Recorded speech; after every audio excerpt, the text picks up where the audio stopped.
Super Skip Jim called me. Got another phone. Haven't used it in a while. What's wrong with it? Jim calls me, so I'm on the phone with Jim, and then he wants to talk about how bad this is. Talk about fish prices and everything else, so nah, I got a bad feeling about this episode, but we're gonna do it anyway. Just coming back around into the zone where we were catching earlier now.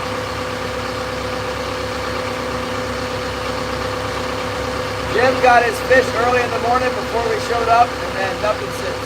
Not another bite. But we did good to catch two, I guess.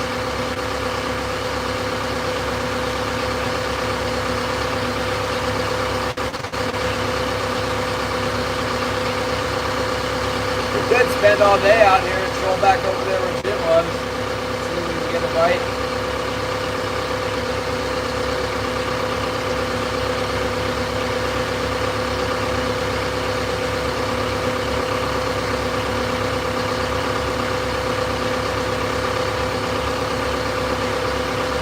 Yeah, I charged my other phone up, that way I have another way to communicate, look up stuff and whatnot. See Honda! Up ahead, man. We're back.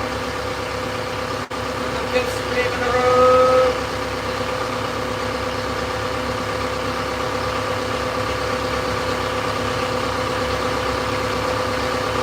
Yeah, well, I gotta get ready to go. I have to get my skiff pulled back up into my yard.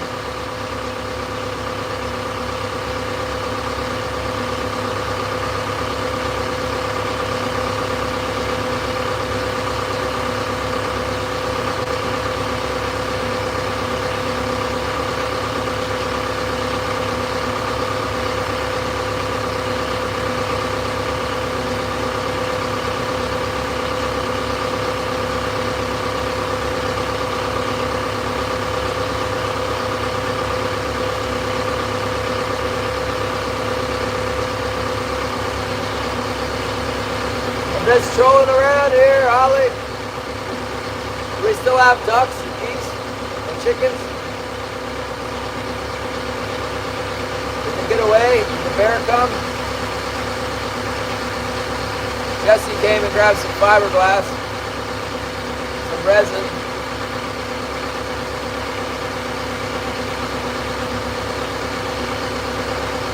Shannon's here.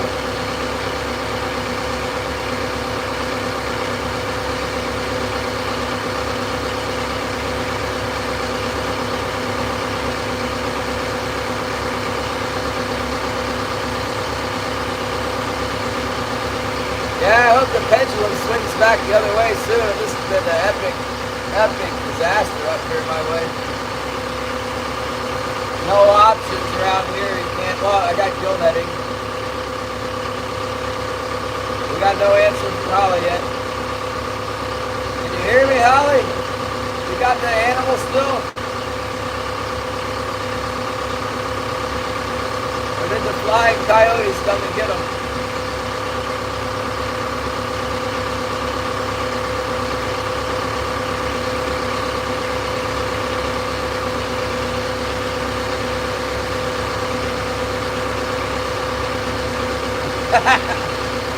Under the house is okay, like on the deck it's not so good. I actually don't mind that much. It would be good if it didn't roost like right on the pathway into the house. It was stepping super cool all the time. Dip them in a net, you can catch them. I'd catch them with a 20-22 long rifle if I have to. But I'm getting ready to leave, so we're trying to figure out if we can free range them. Figure free range them until the eagles start eating them or the bear comes and then lock them up.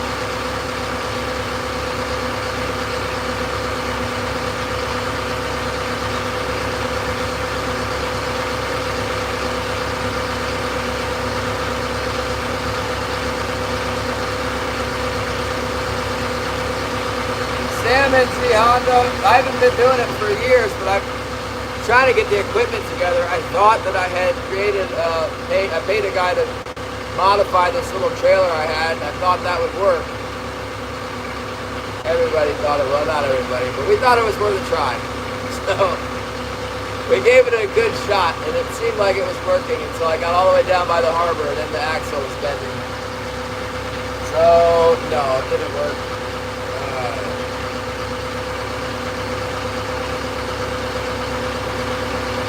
Fish? Yeah, no. Get them in a net, you can catch them. Yeah, well, it's only open 3 days a week in the bay here. You got to go to the other side of the bay, or I don't know. It's closing today, so usually people don't make that much money at it on this side of the bay. Like from now until it's pretty much over on the go netting in the bay. There might be some more good money on the other side of the bay, but it's really concerned by good weather. You gotta have good weather. Season's kind of winding down.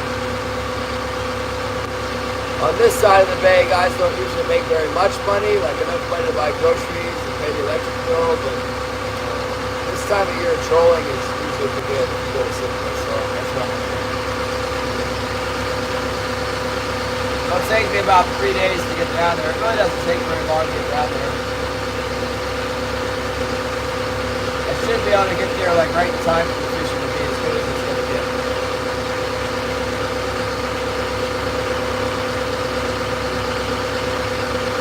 11-inch net. We have I have 6-inch net here. 6-inch net. A lot of guys use the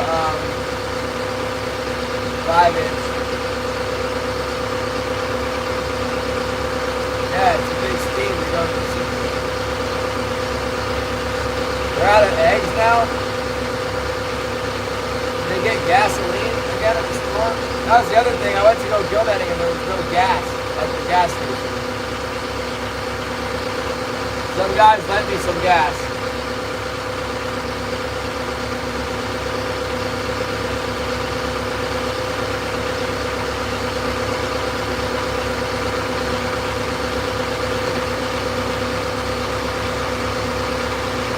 They lent me some gas, and then my trailer started to break and my outboard wouldn't tilt down. I'm like, that's it. I'm going home. Almost made it all the way home before my trailer broke.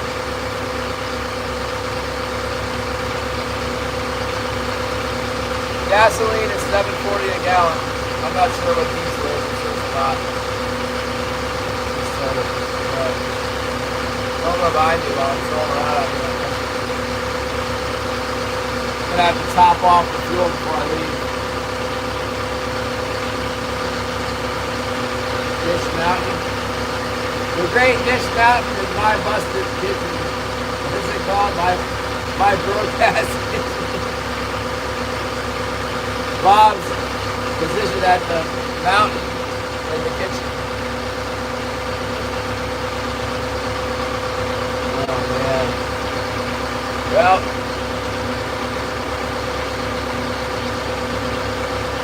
I wonder if Kevin caught a muskie. Probably not. It's not even worth asking. Bob would have already said Kevin caught a muskie if he did.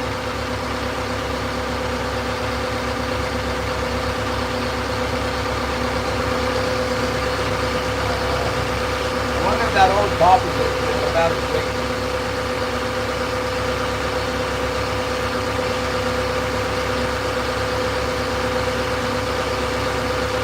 We'll still be here. I'm gonna finish this drag and I'm gonna pick up all my hooks.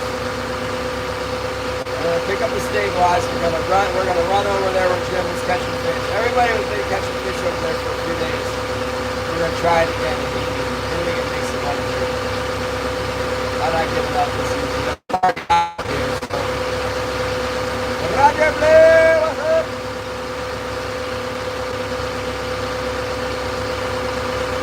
First, let's try it past in front of this big island with less water out and see what happens.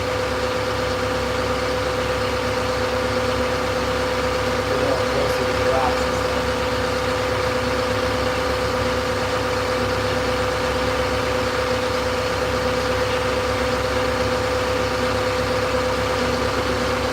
Oh, good.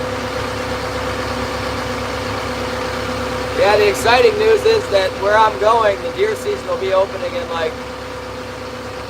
20 something days, 25 days, less than that. Man, time is just flying. I gotta get out of here. I gotta get this boat ready to go. Get the heck out of here. I can borrow this heat ray gun from my buddy. It's the last thing I need to check on.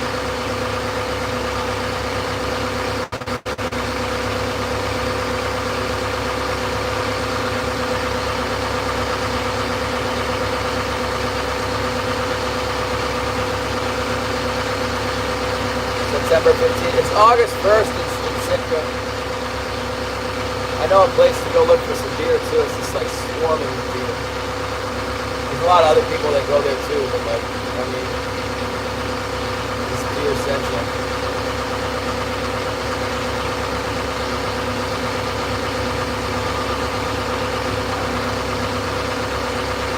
It's all good, man. I needed to test this motor. I'm getting this boat shooting off the dope, you know, shooting the motor, testing on the motor.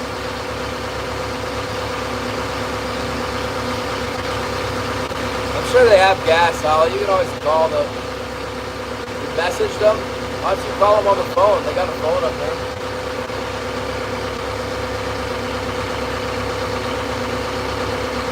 People would be screaming on Facebook if there was no gas at the beginning of the week. There's all kinds of people donating right now and businesses operating.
What do you guys say?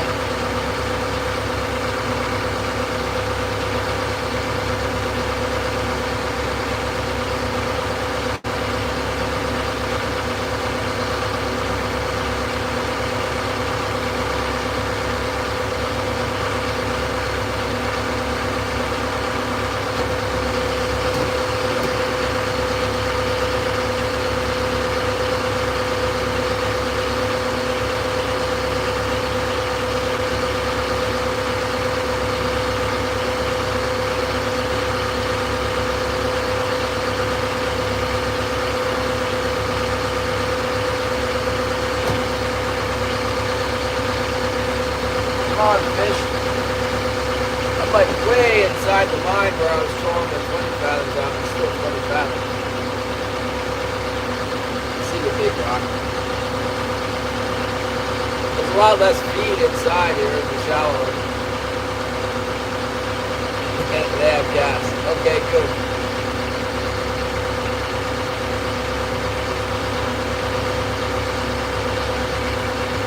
Here's your update. This didn't go up more.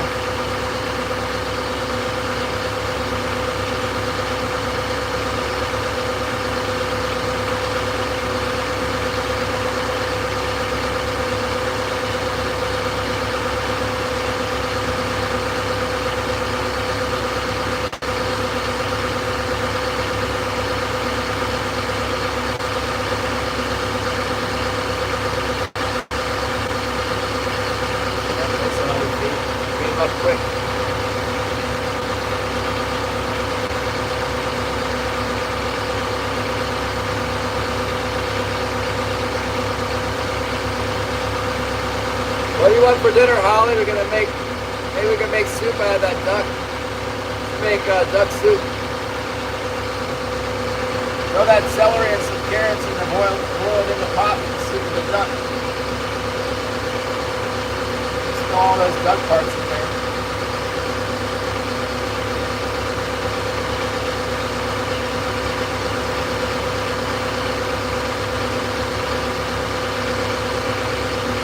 Did the ducks eat all the grass yet? And then turn the whole yard into a mud pit? I know they will. It won't take long.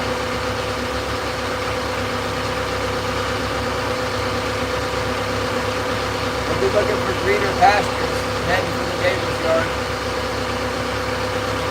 I guess his yard's just rocks. We'll be out there eating all the salmonberry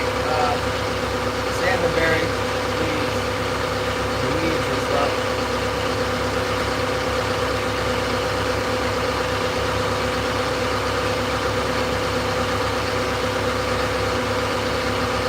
Is there something after him or what?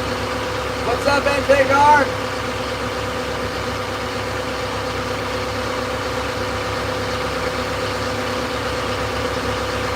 The ducks are in the coop and the chickens are under the house. It sounds like something's happening.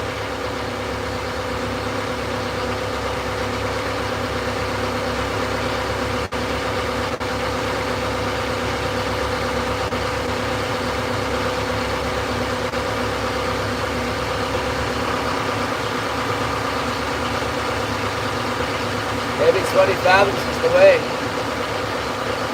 No bites on this bass yet.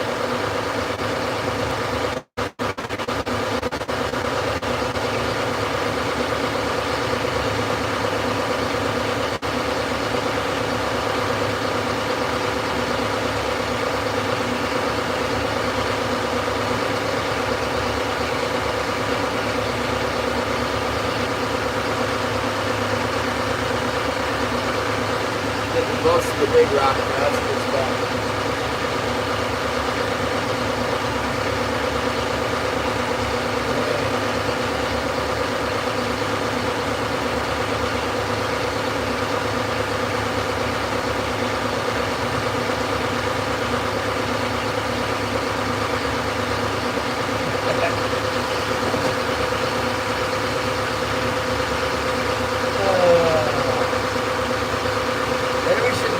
One of those geese, we can have a goose. We can have goose, roasted goose before I go. It could be my last meal if I don't make it down there.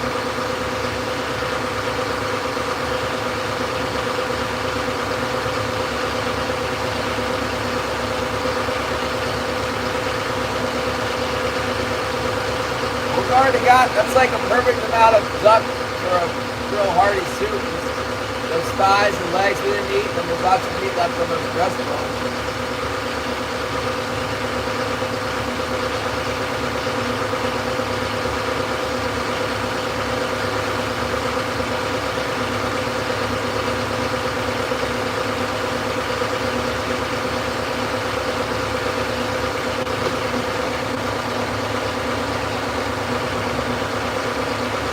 Oh, goodness, it's slow.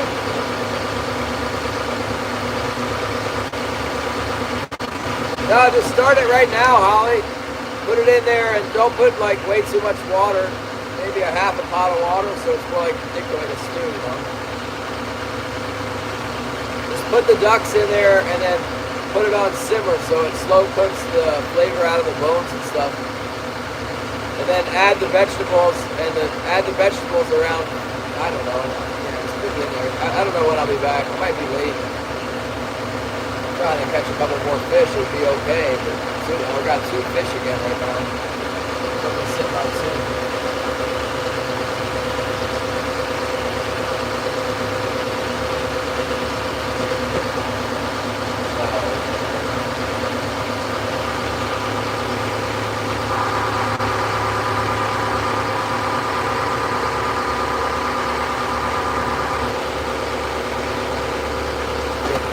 Everything else.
Rust dust all over it. John Bolton was not. That dust does drive me crazy when it gets in my fingers. It gets in my fingers. Oh, man.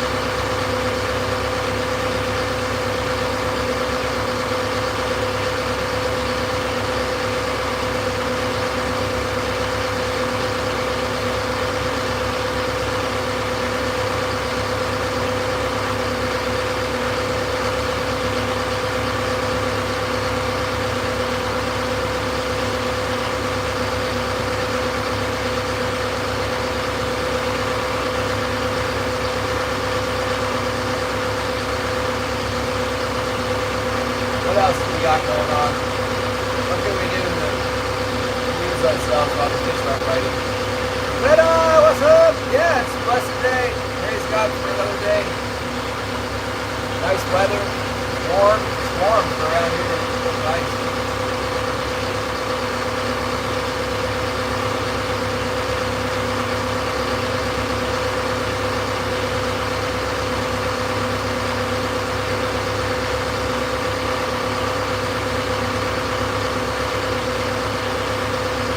Not seem to get off this fish.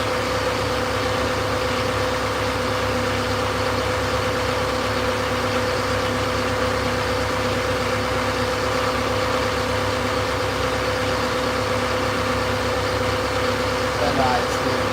How many red eyes, dude? I had this phone on for so long, it's not giving me all these updates. Old news. Oh, old news.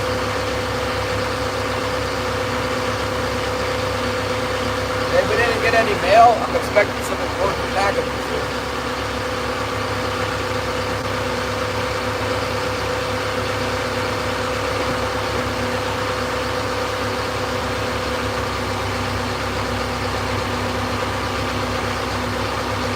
Okay, we've arrived at the big rock.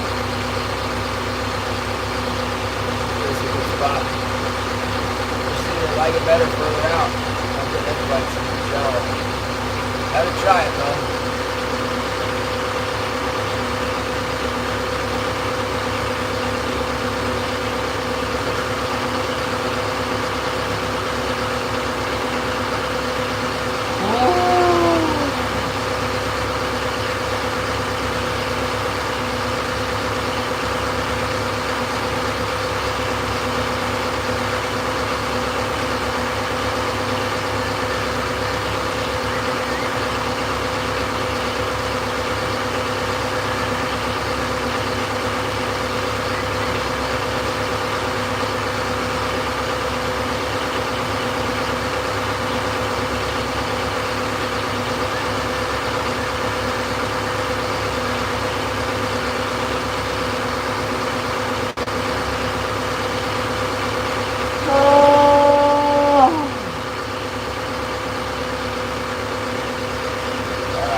Try another spot in the showers.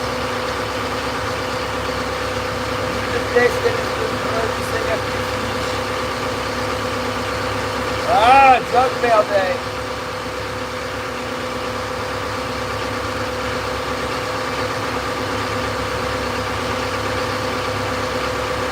I wonder if they're waiting for the next big flight come out of Vancouver here for us. Everything backing up.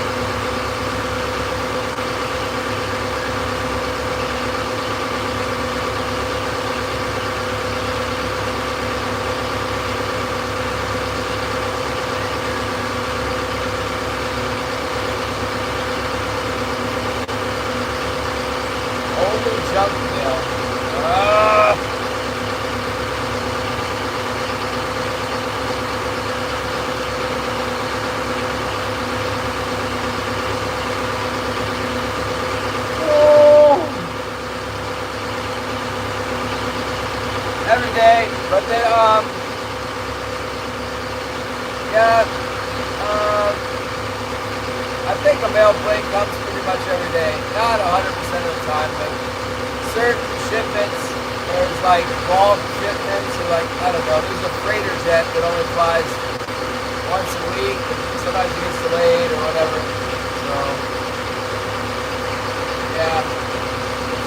Oh, we got a bite! We got a bite in the throat. Definitely bite. Definitely biting. Hard to say how big. Like a big rock. Oh! Look at a big one! Heck yeah. Let's see what we got here. 3 fish, man. That would be like epic. Might be a small one. Last time we had a big hit like that, it turned into a little fish. Seemed like a big one, and then the actual fish was really small.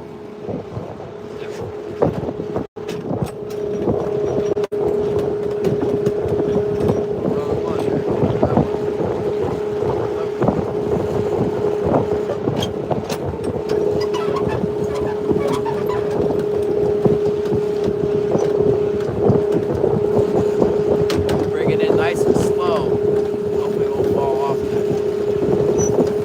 Oh, we got the unique alert. What the heck is that? UNC alert. Since Holly sent it to me, she can tell me what it is, right? I see you there, Yukon Book. Supreme Firewood, Master of the Firewood. Here it comes.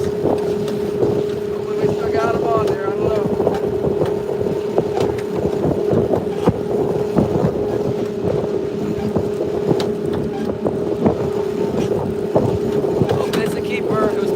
Hard.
That beauty right there.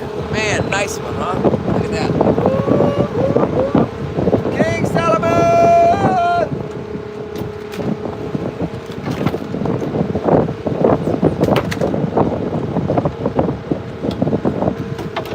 He's hooked really well on that white assassin.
John P. Adventures!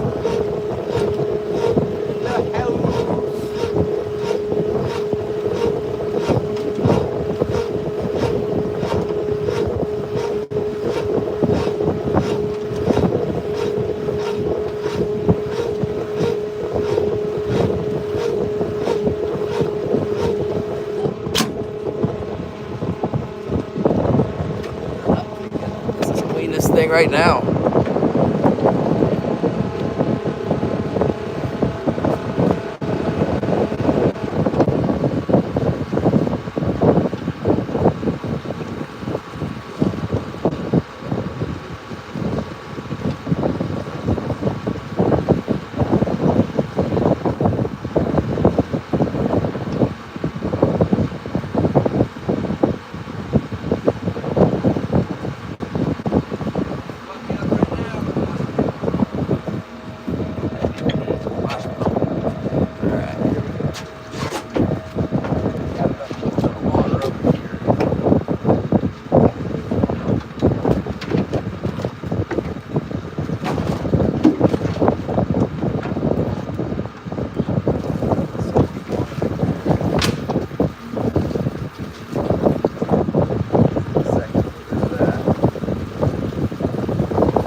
Oh, it's eating the tiniest little needlefish. Like, you wouldn't even believe how small.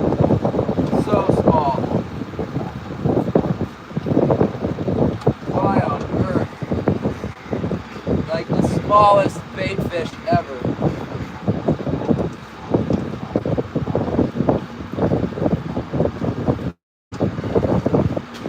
This big old salmon. This is what that thing's eating. See that?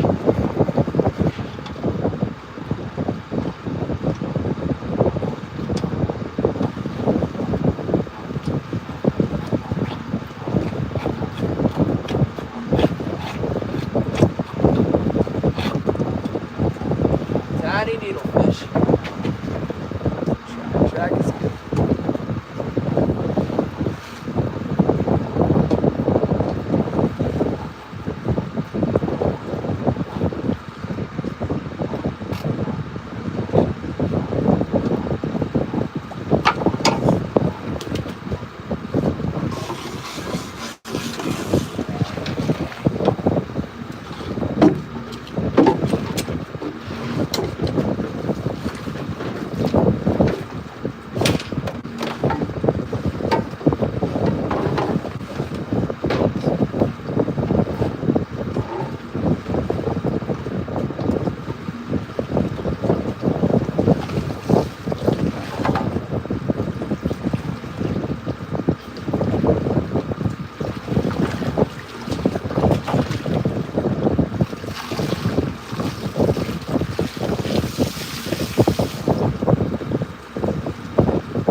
Back to fishing.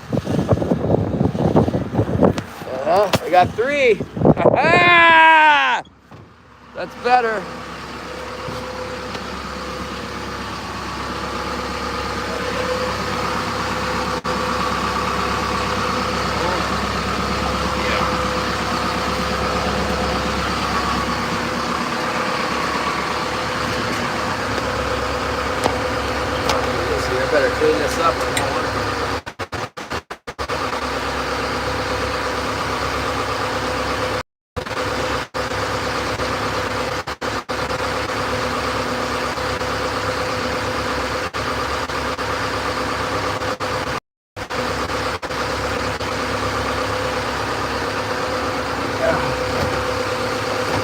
Cottonwood.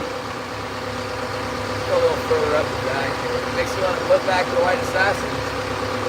2% use the green one. They're on the White Assassin.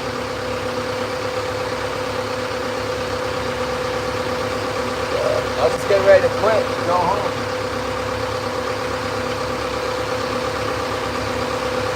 That's a bigger one there.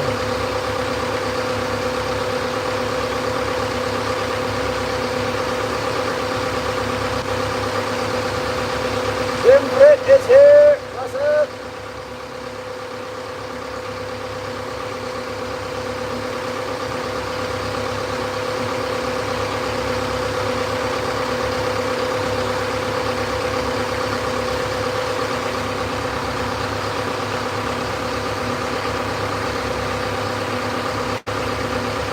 No spade fish here. It's cold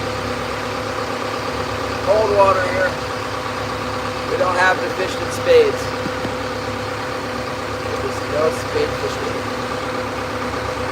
No spade fishing.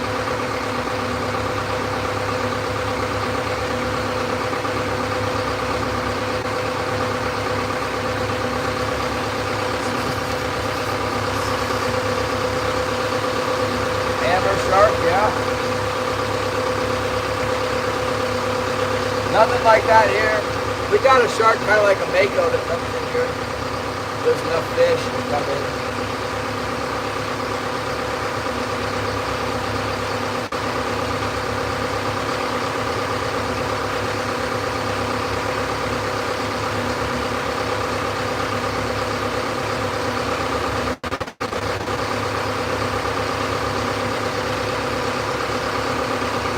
Boy, that was a good hit, right by the big rock. Just west of the big rock there. About 115 feet of water.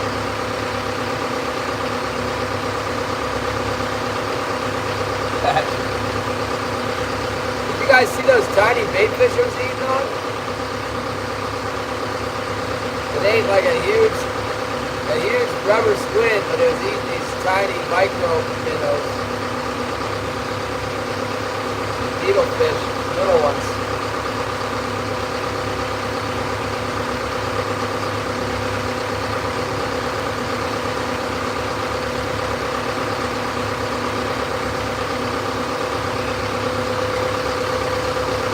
Yeah, I guess we got about 250 bucks, Ollie.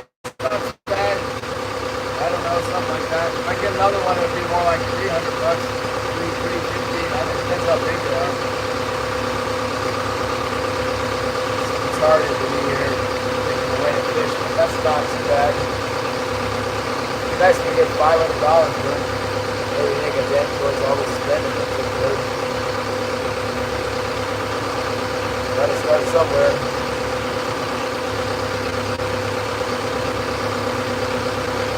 It's nice that there's no bycatch back here. All those darn bottom fish, it's just wearing me out. Get a bite in here, it's the right time so far.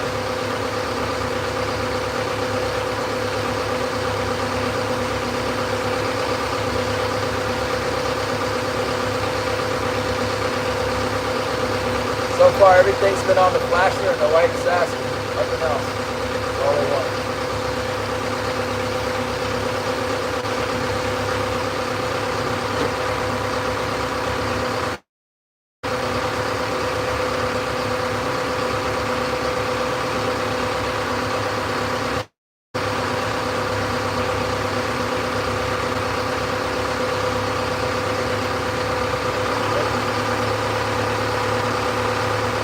Back down to 20 fathoms in there.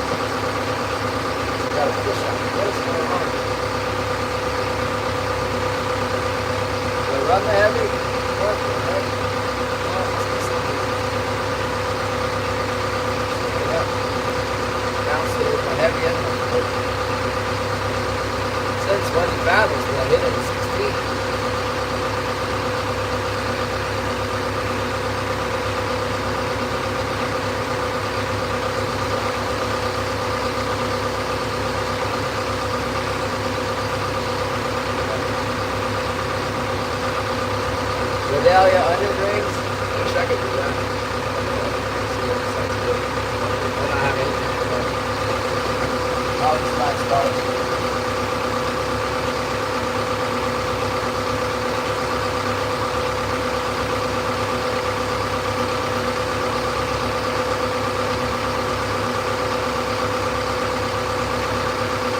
Come on, number 4.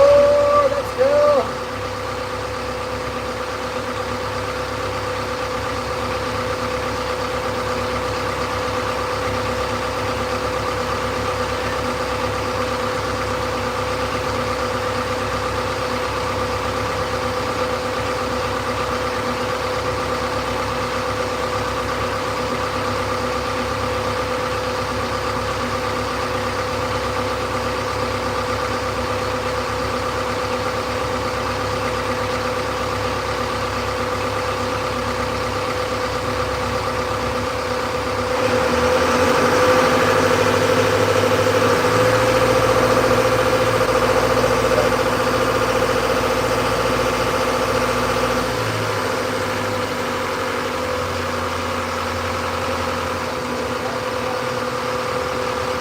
Motor's definitely more powerful than my old one.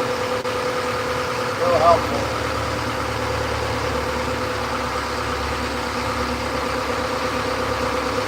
Fish on. We found one a minute ago.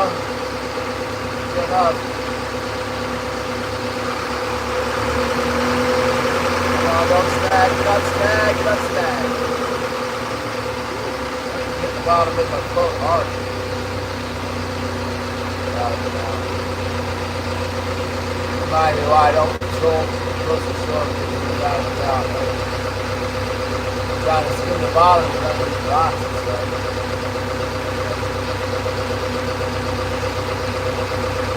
Let's go back to down.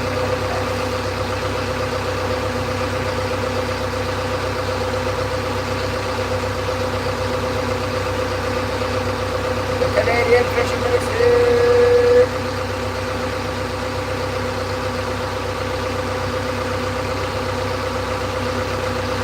One more pass.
Pass over this thing, or he's on three streams.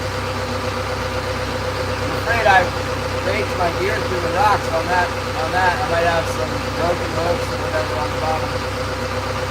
Happy I still got my cannonball. The fish is better when you got short hooks and little weeds and stuff on. Give our board side a chance to get it. It only bounced on the island side.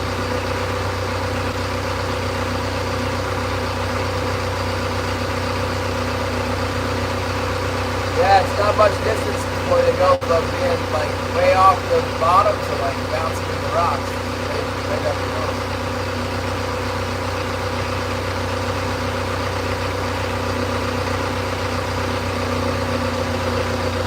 Scratching. Scratching hard out here.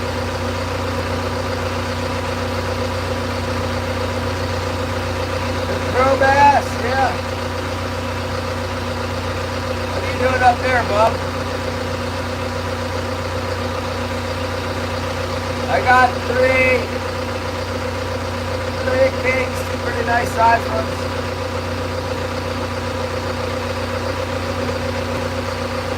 That's the most I've caught yet this season.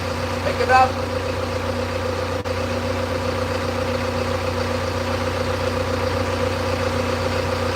Prices, well, it was anyway. It has been really, really high, so 3 fish is not terrible. It's making wages all of a sudden, finally. If I could get another one, it would be making good wages.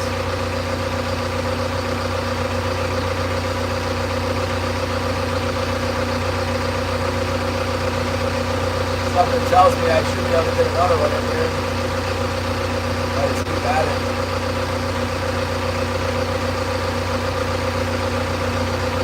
Not really liking my spoons. They're eating these tiny little minnows. Should probably put some small spoons on.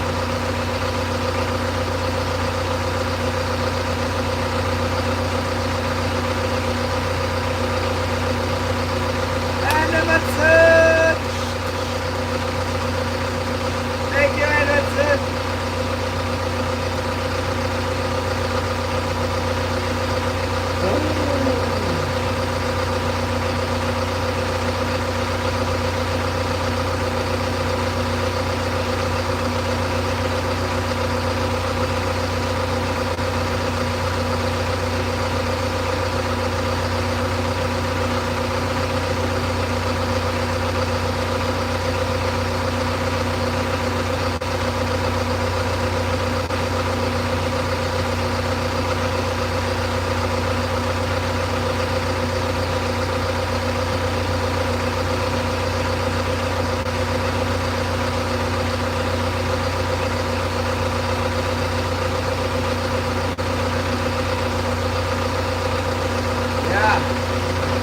There's just tons of feed in there. Salmon's got all the choices in the world.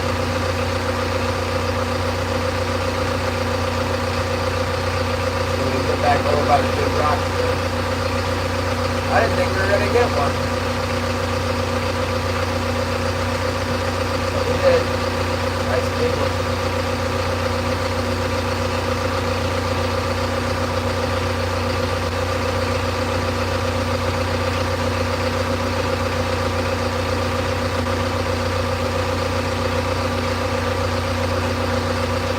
Oh, I got a party hat! Yeah, party!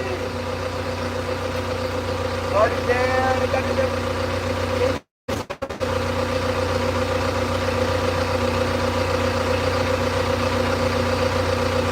How's it going in Northern Dakota today?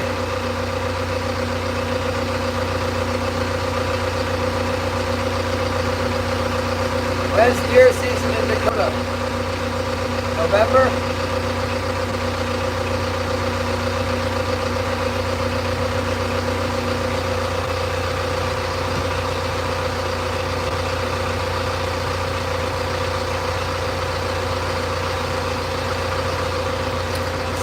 Got people on.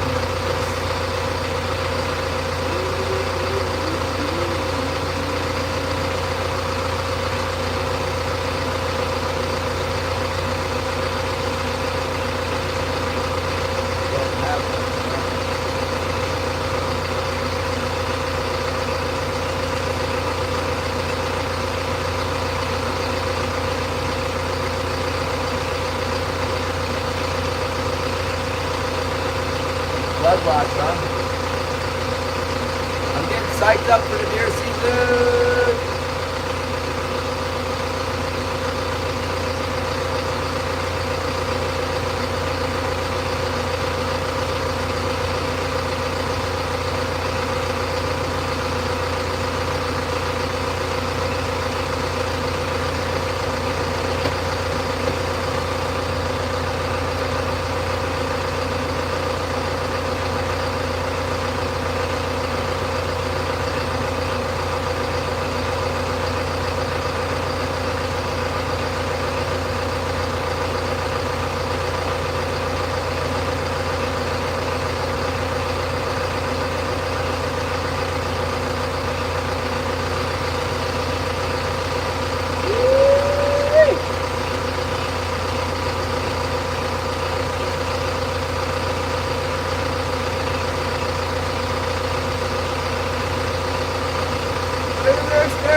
one bites.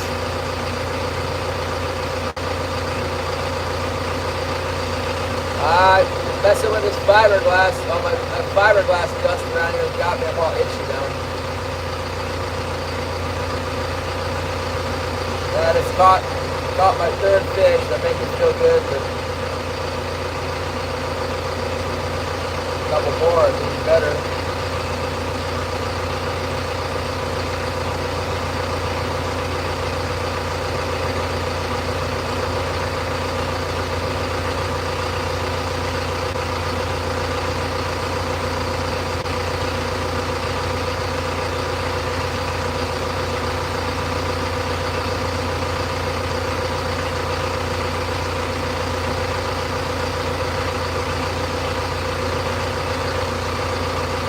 It's hard to get close to the, I'd like to get in there in like 120, 115 feet of water, but every time I try and get close, all of a sudden the bottom jumps up. I've got a mark, I got a dot here, because I know there's a pinnacle or, yeah, rock pile or something that sits off the side. It's 148 feet, but I don't want to go in because I got that mark on the screen. Something there. I think that's my 20 fathom mark there. I'll be able to get inside of that. It was on my phone. It was on this extra phone. I pulled it out and it just got me. Now I handled the phone and now my ears itch. Like, ah! Ah!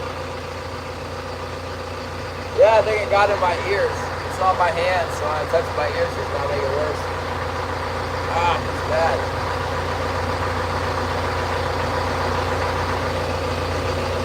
October it opens or what? When's rifle season? Rifle season is September or August 1st and down in Sitkaway. I don't know why it's no fog in here. I don't know what the heck, why it's showing it like that.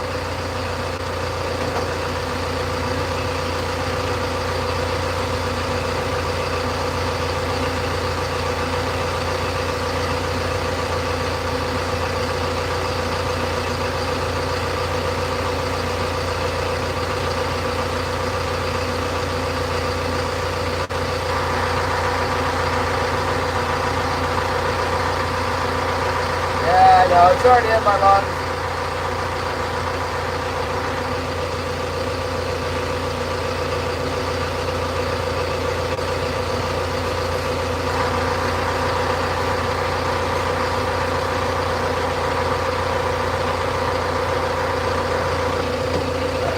Wonderful fiberglass.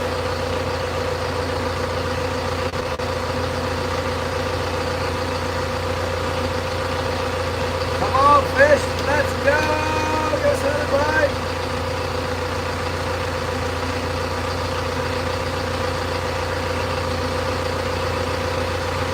We got 3 subscribers today, that's good.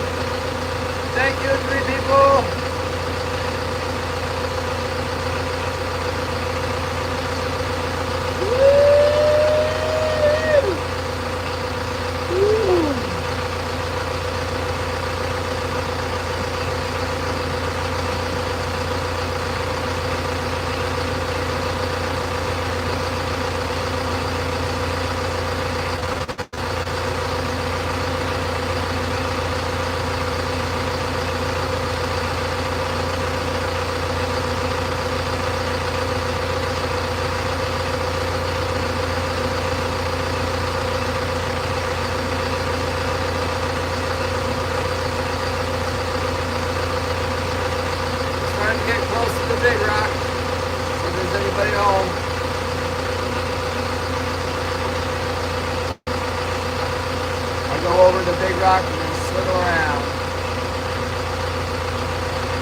bottom when I caught that sucker.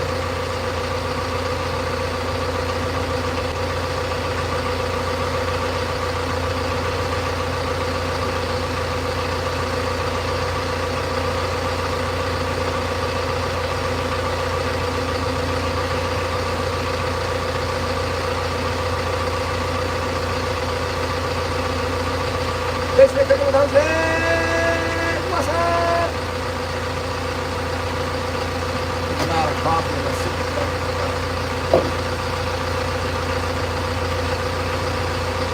Oh no.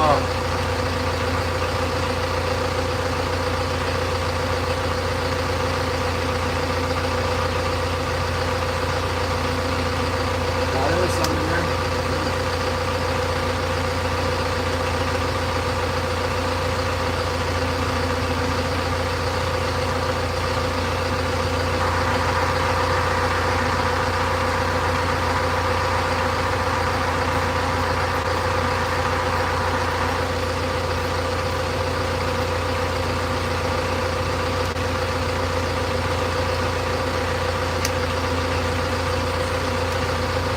Come on. Alright, here's the big rock. Coming up on the big rock.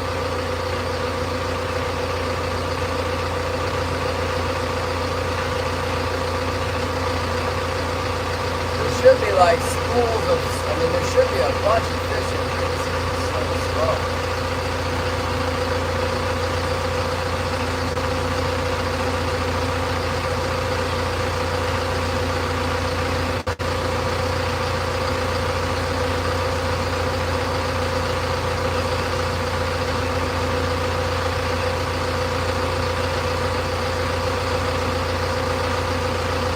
Diet them. Yeah.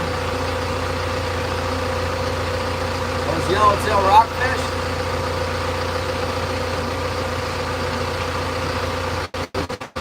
I don't think we're allowed to keep that stuff. We gotta, I don't know, you have to have like a special permit card or something to keep rockfish. Miscellaneous finfish permit or something. I don't have one.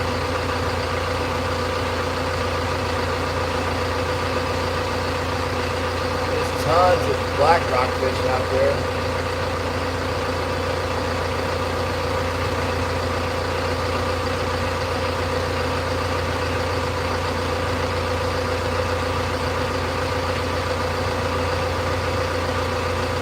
Come on, King Salmon.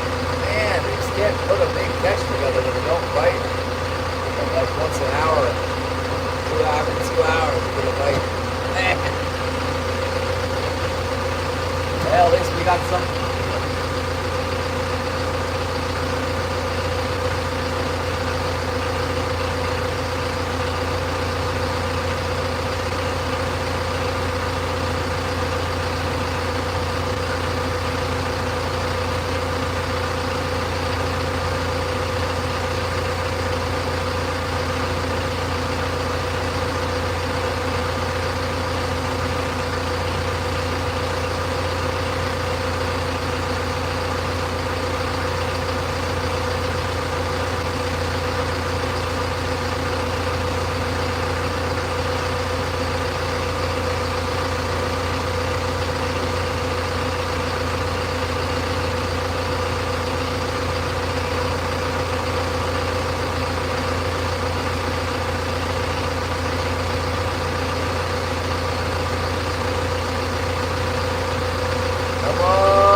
It's so long to go down here. I wish we were trolling for tuna. We could be like 10 knots.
Shark is live with 10 people watching.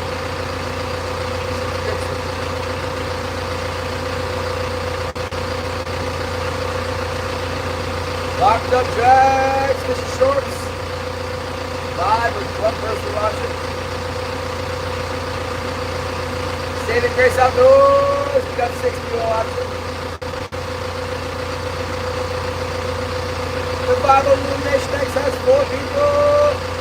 Oh.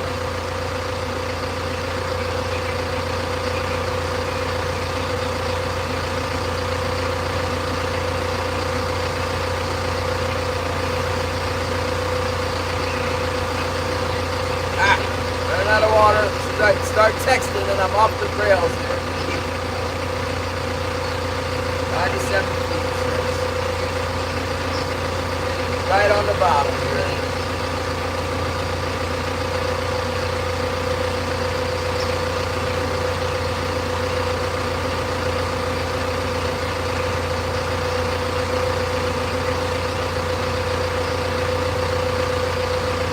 Nice little mark on the bottom. I hope that can get fish. Come on.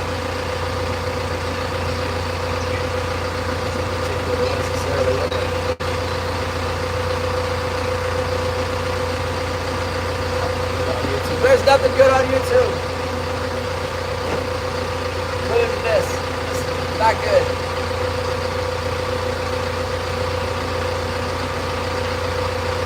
Seems like YouTube is slow right now.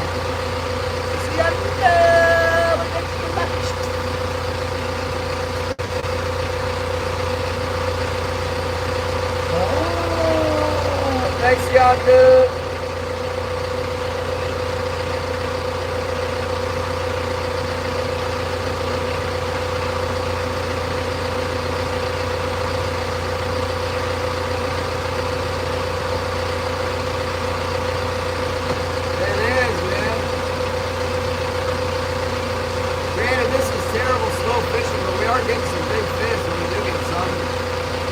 More fish than like bluefin tuna trolling or whatever.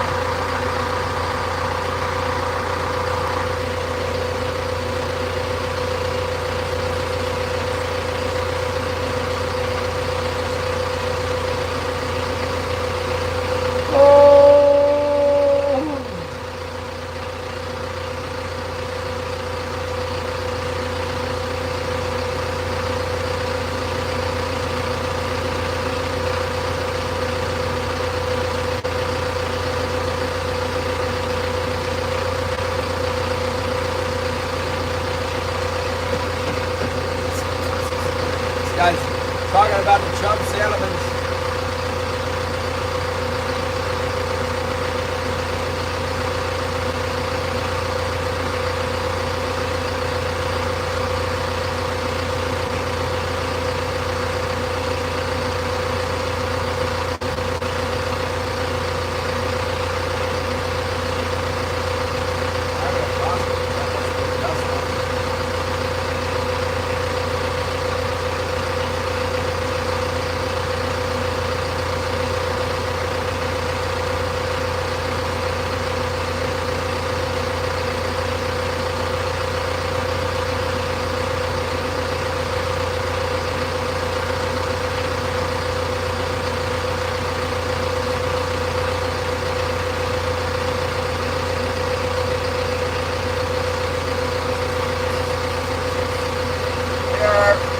Way the heck up the bay, many miles from home.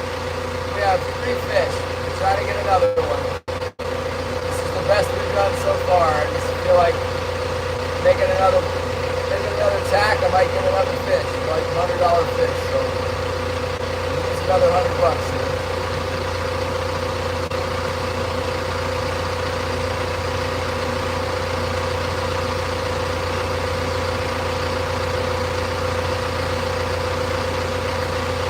My back tack, and I'm gonna get out of here. One more tack in the whack. Go home and have dinner. Skip the old trolling at the north end part. I don't know. I might be tempted because there's a bunch of bridges and stuff. A bunch of bridges offshore right now.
Bible time?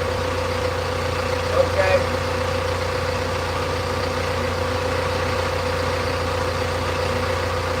Bible time it is.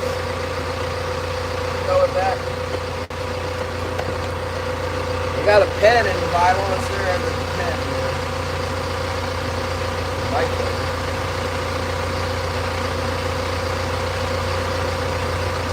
Like that.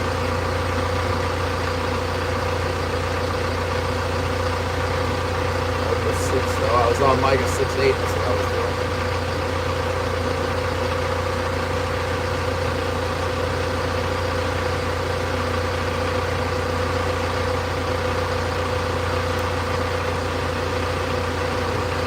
Good one. Habakkuk 3:17. Though the fig tree may not blossom, nor fruit be on the vines, though the labor of the olive may fail, and the fields yield no food, though the flock may be cut off from the fold, and there be no herd in the stalls, yet I will rejoice in the Lord. I will joy in the God of my salvation. The Lord God is my strength.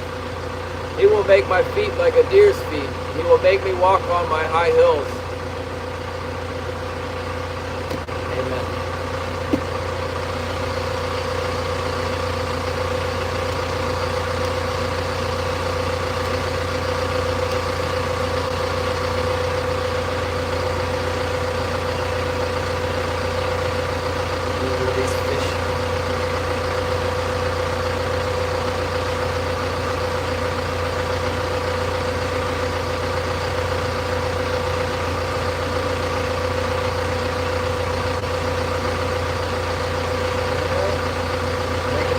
Go back over the main spot there, and if we don't get them, we're headed for the barn. Yeah, tons of bait fish. It's just clouds and clouds of bait. It's not really like balled up though, it's just everywhere. There's enough bait fish down there to feed like a million things in. I'm guessing the cohos will come in here and get it. All these fish down there are going to eat them. Get around showing them.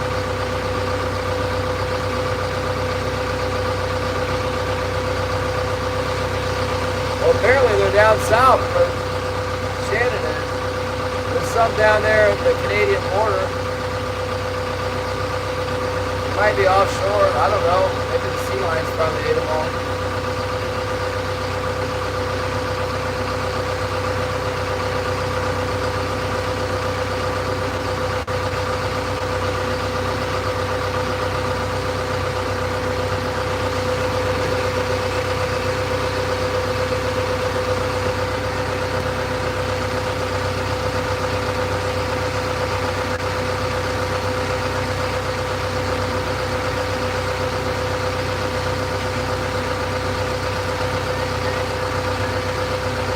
Thursday probably, or Friday, depending on the weather.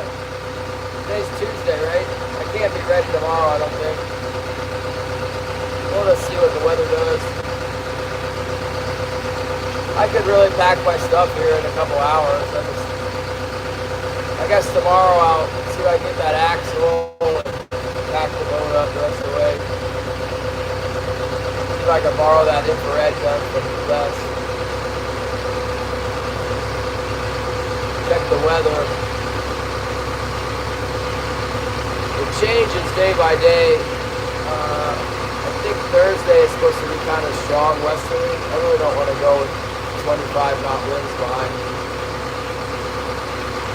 Turning orange, yellow and orange, right where I'm going to be at. And then Friday, I think there's a light easterly, which would mean I'd have to bump into it. When they say 10 knots, what they really mean is 20 knots, so. I didn't even think to check the swell. Yeah, I'm going solo. Everybody else going down there in this little boat. And me.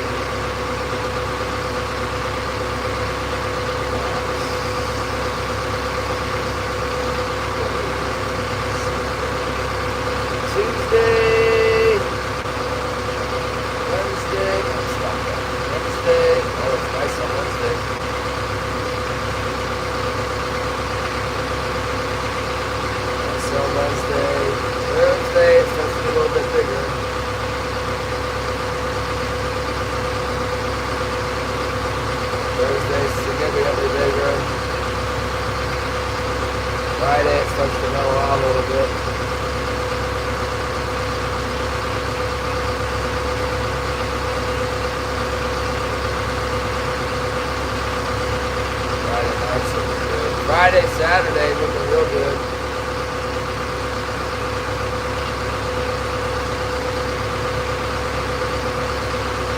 Friday, Saturday, Sunday looking real good on the wave height, especially Sunday. That's nothing.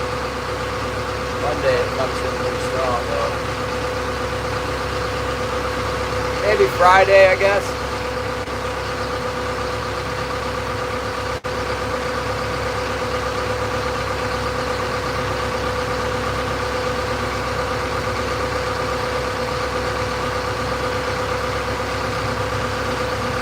Going solo, hug the coast. Oh wait, no, I don't hug the coast at all. I go like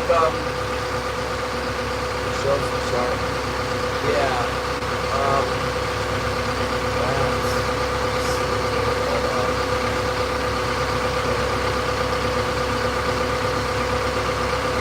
Monday is not a mess at all. Sunday is like the calm before the storm. Saturday is really great. Friday.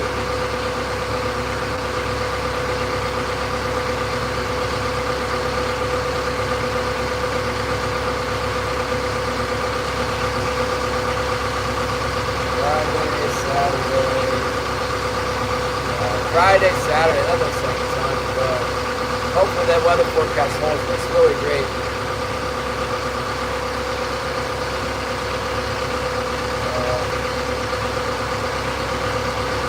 Yeah, I don't know if you can see that.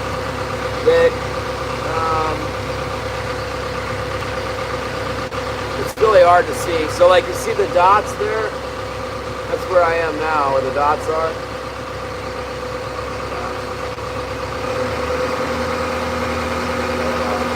Shallow on it.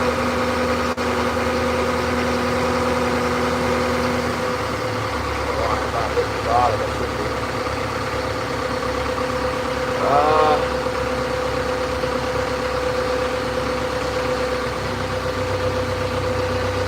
I'm where these dots are. I'm going down.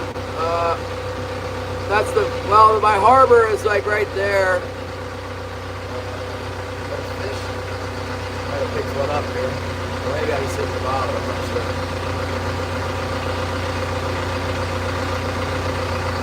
Maybe off the bottom right now.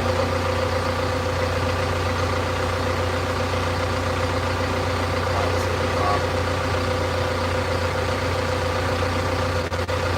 You can't see the glare, yeah.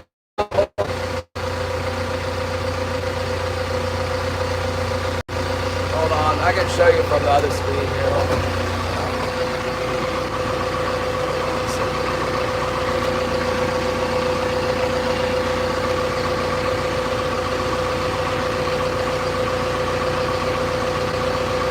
Yeah, hold on, I'll show you.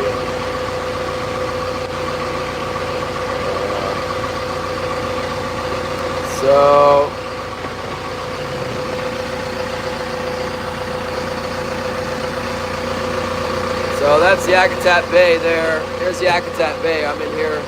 I'm gonna go out, like that's my line right there, right? See that? That's like, it's like 17 miles offshore or something. Yeah. Real far offshore right there because it's a straight line. And then I'll probably go in.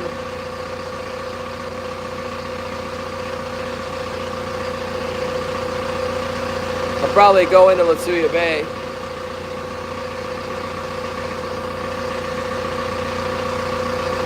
Go in here. That's Latuya Bay. It's real sketchy getting in and out of there. Go spend the night, get some shrimp. That's 90 miles. 90 miles from Yakutat Bay. And then go down to Cross Sound. It's real sketchy at this point here too. Hey! Ah! What the heck? What happened? Yeah. This is a sketchy spot too here. A lot of people have died here, I'm sure, at Cape Spencer. It's not no bueno. That's the inside passage. Once you get in, he's inside here, like up into here, you're good to go. And so I'll be trying to get to Elfin Cove. That's right here.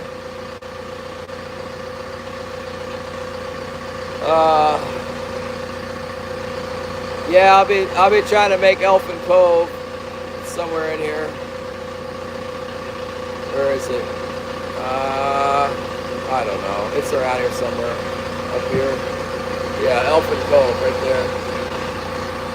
Buy some tackle, get some food, fuel, get rested.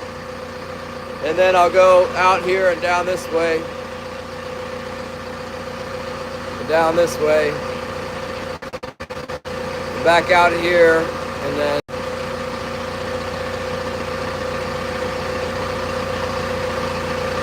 go down, past all this, and then probably go in at Salisbury Sound, go in here, go through this Neva Strait thing, and then head for Sitka. There it is, Sitka. And the chum fishing is right in here. This is where we chum fish, right here. There's like a whole bunch of hatcheries that let all their fish go there. They all come back to that spot.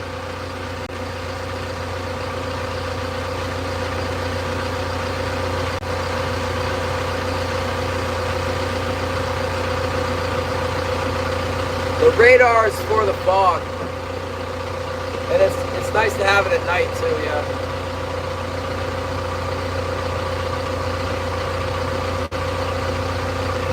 Yeah, I don't know if you were following all that, but it's a long way. It's a big journey. I mean, it's 250 miles. I could easily make 100 miles a day, so.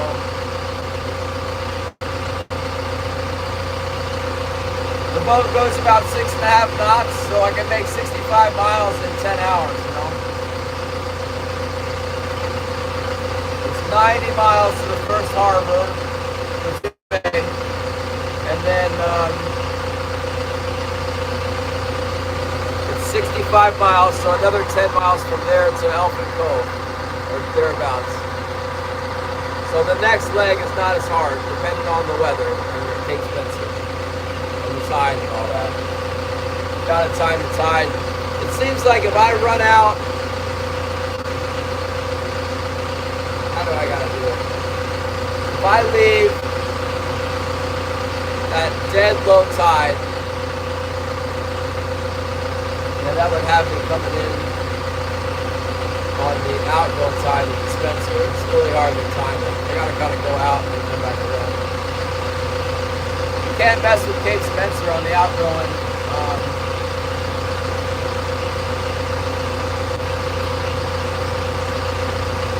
Although I learned how to go inside this crazy whirlpool back channel behind the lighthouse last time I went. I wish I had a better contact in Elfin Cove, but my contact's kind of flaky when it's there.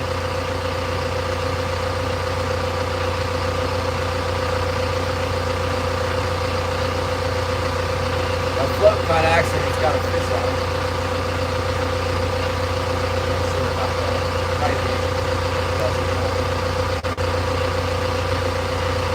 Yeah, all the fish are right there at Sitka. They're not, like when the cohos start biting, yeah, there's a lot of fishing ground. Normally it's all good for kings too, but this year, no cohos and no kings apparently.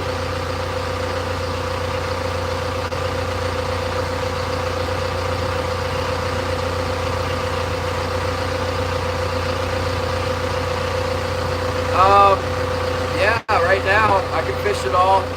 It's all open right now, except for the area right in front of, right out of town here. They have this whole area closed in front of the Sea Tuck. But in general, yeah, it's all open.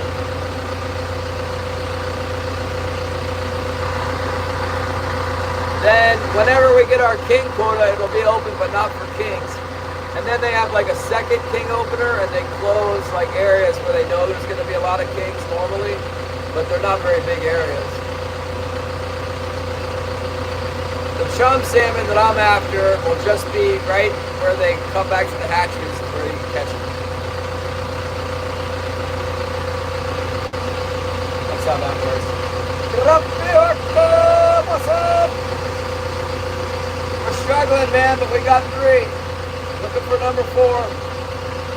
A nice big fish.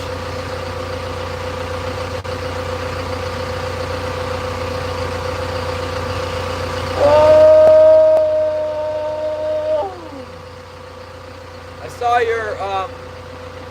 saw your cormorant picture. Bob knows some guys they call them Mexican loons. He said those are the Mexican loons. I'm like, Bob, those are cormorants, man. Mexican loons. Yeah, Grumpy Orc, I'll be going. Don't unsubscribe now because I'm gonna go on the mega journey to go get the fish. Because there's not good fishing here right now, and I need to make money to support my family and myself. So I'm gonna go to Sitka. It's 250 miles away. It'll probably take me 3 days to get there. Is that a deer? What's that? It is a deer! I see a deer, you guys! Deer's been spotted!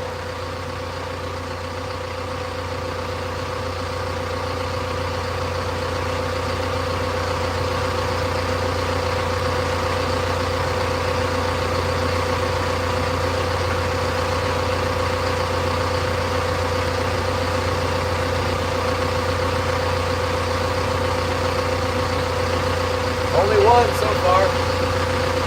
One deer.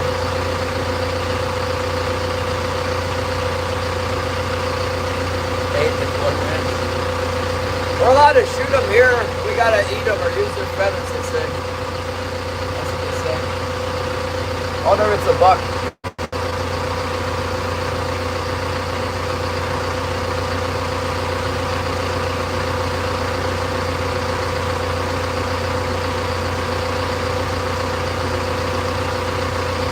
Must not have like super huge antlers. I don't see any real big huge antlers on it.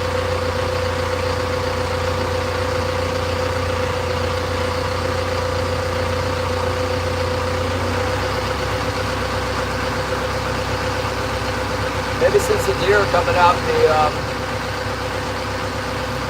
they're multiplying.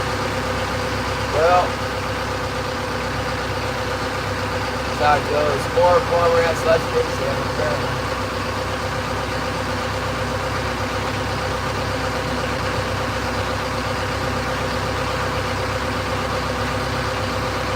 I wish I could tell if that was a buck. I could tell Kate there's a buck over here.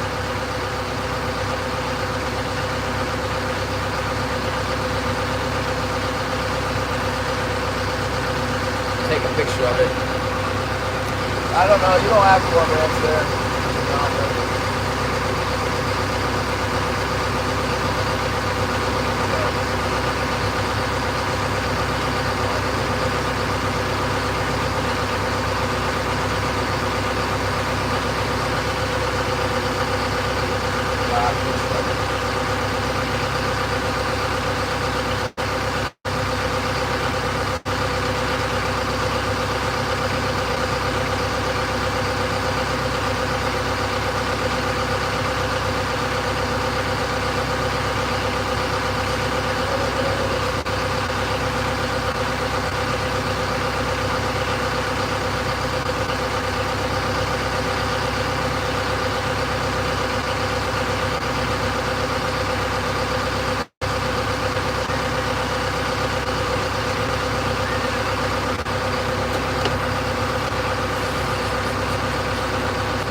Yeah, sure, they eat salmon.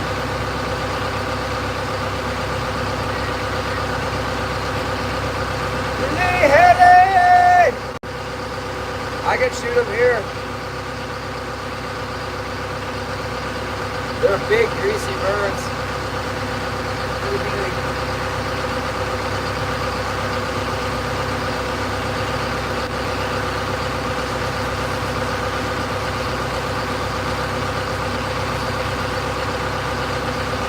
We're almost done with this drag here. Just gonna go a little bit further. And a little ways further here. Can't pick up another one.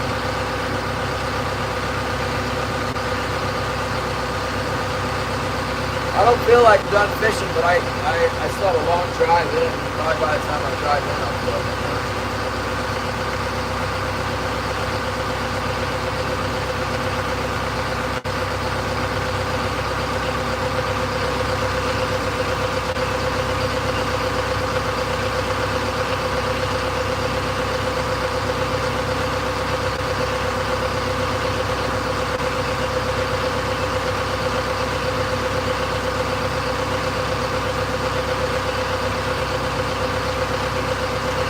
you doing? Eating all your bluegill? Eating the crappie?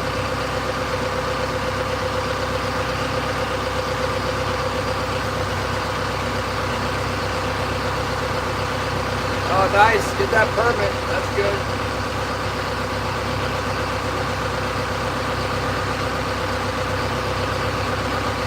Gotta be able to drive. Get a good job.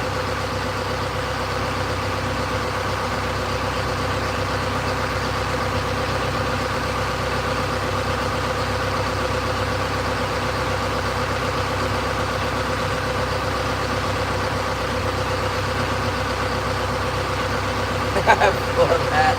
A doormat, that's the goal when you go flounder fishing. That's what we all want. We want to get the doormat. Get the doormat fluke. Orca, did you get the doormat yet?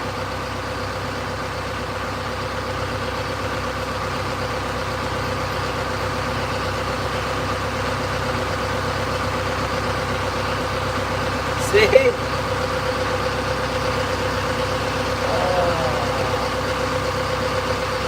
Okay, see you later. That's good size. Got it on the artificial. A bite too.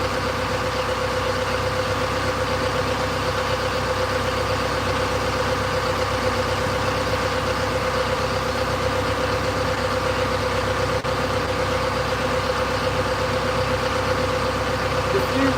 You got it, diffuse. Got the fluke, got the fluke.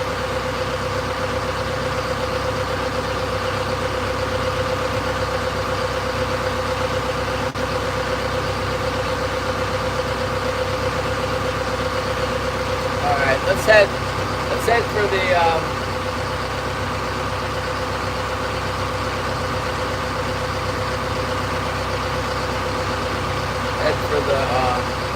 spot where we started. We might try dropping back in where we started today. Is that an iceberg? It looks like an iceberg. Yeah, it's an iceberg. I wasn't so busy, I'd take you guys over there to see this iceberg. Look at this.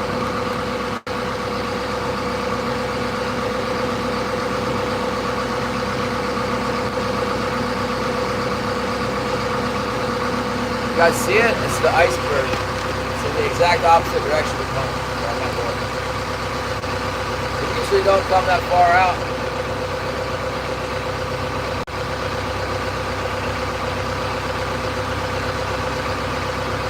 Okay, we'll check the starboard side first because I saw my starboard float was bouncing around. And he has something on it. I think my port heavy might have something sleeping on it too. So stand by.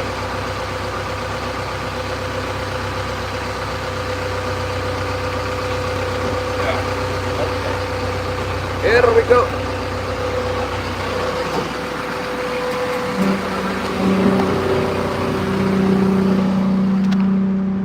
Here we go. Let's see what we got. Yeah. Okay.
I will need the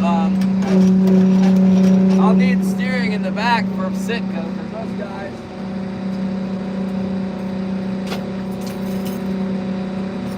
are really hard to fish around sometimes.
Small one on here.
Kelp on the rock. Bent my hook out too. There I go. Smacking the bottom hard on that one.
stabilizer up in here.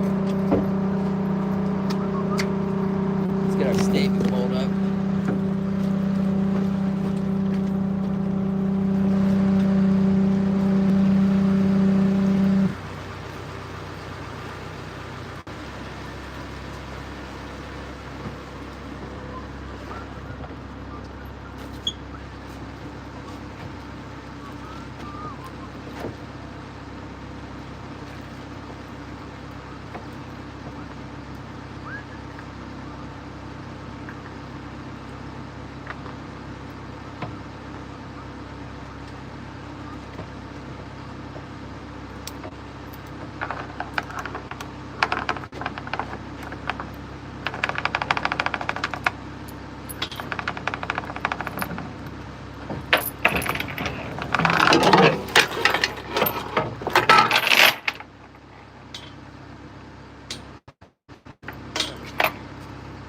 That like probably just gonna throw it right back down over here. Yeah. All right. Let's go.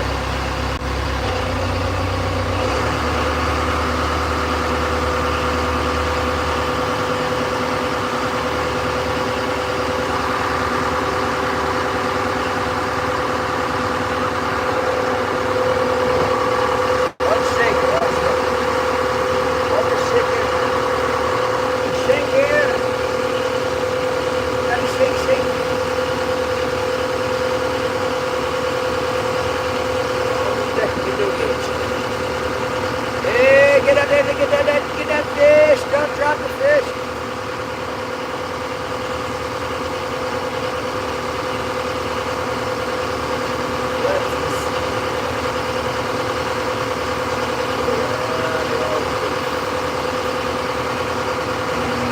Let's go! Get off my shoes, man! Oh, that's good!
Well, I think that might be the last. Well, probably we may need to try fishing where Jim was fishing to see if we can scratch up something else to do on our way home. Maybe not. I don't know. We'll see how I feel when we get there. 4:30, probably back there at 5:36. I should probably just go home. No, I won't be able to sell today. I'm way far away from the harbor, unfortunately. I wanted to try that Night Island drag. Sometimes that drag is really good. Get in there and catch, who knows, 100 fish. That's it. Yeah, I remember one year in August, the 2nd August opener, a couple of guys were getting over 100 a day in there. But not today. Let me go look. Try shallow tomorrow. I think tomorrow I might try getting ready to leave some more. Get laundry done. Get all the fishing. I got like a bunch of fishing equipment, trash bags around the yard. Pull all my flashers. I need every flasher I own because they're $20. So I need at least 60 of them. And if I don't walk around the yard and pick them up, then that's it's $20 to find every flasher I get is $20. So, all the snaps, if I can get away with buying like a half bag of snaps or a quarter bag, think a bag of snaps is like 300 bucks, 350 bucks.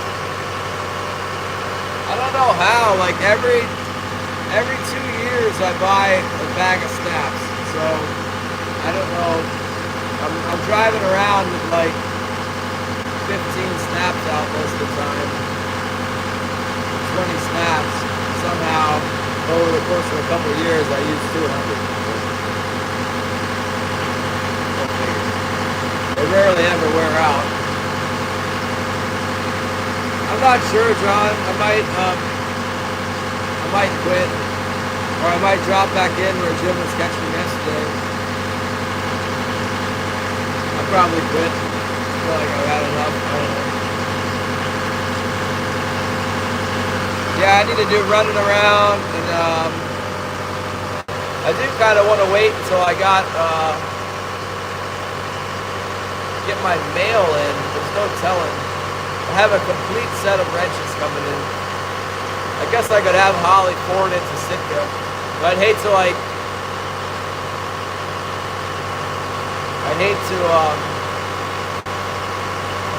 be heading for Sitka and then go to Elfin Cove and they tell me to go to Home Shore, and then I go to Home Shore and it's good, and I end up staying at Home Shore, and then like all my stuff is just marinating at the post office.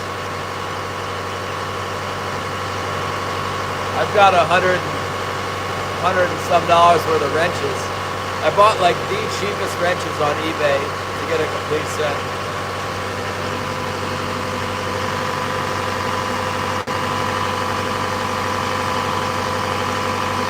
What's running around the house? The ducks are running around at the house, I know that.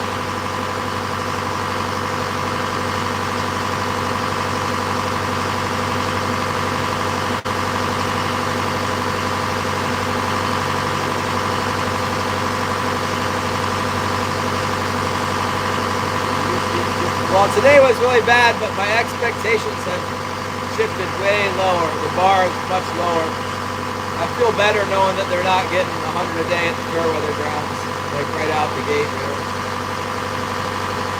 So, yeah. The little boats are out fishing me, but I'm looking for the big score. I'm not trying to grind on one fish every 3 hours and going somewhere else. And by running around, it costs me the chance to catch 5.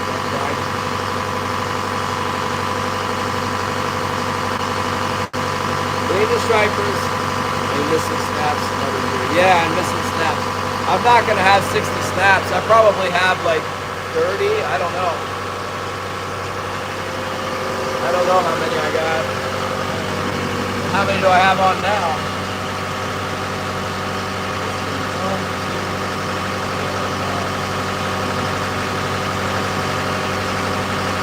Yeah, I've only got like 20 out right now, or 25.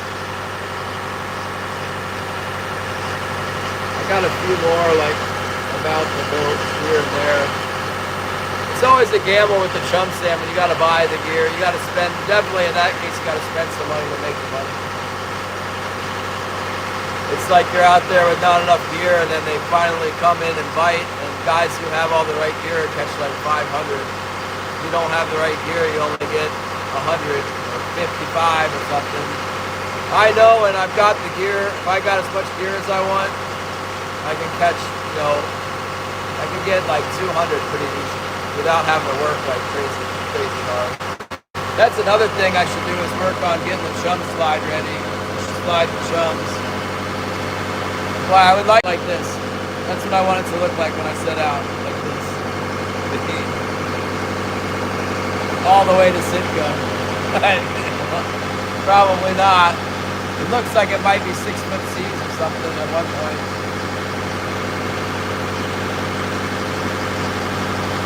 Oh, good. I'm glad the geese are letting Kiki know who's boss. Borrow deer from Killian. That wouldn't be a bad idea, but Killian is in hiding at Dry Bay. He's down there gill netting, I guess. I don't know. He ran off.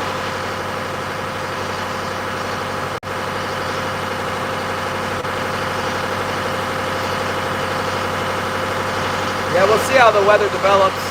I wouldn't mind having a light westerly behind me I remember one year I went down and said it was going to be like 10, 15 knot westerly. And man, it was like 25 knots and the boat's all, stuff's all falling off my counters. The dogs crying, shaking. Not good. Not good at all. I got upgraded frog legs now on my poles though. That should be good. I gotta load the crab trap. I gotta load the shrimp trap because that's integral to the, of course, what we're doing. We gotta have those two things. That reminds me, I'm not sure how much line I have on the crab trap right now. I might need to add some line. I might just need to grab a shot with some more line. So I found out where there's some tanner crabs over there by Elton Cove. I sure did. Found some last year. I don't know if they're still going to be in the same spot, but I was looking. You guys remember that when I was looking all around for the crabs, and I was like, I'm going to Egmont. I'm going to Luna to get some crabs. And on the way, I was like, oh, there's some crabs. Okay.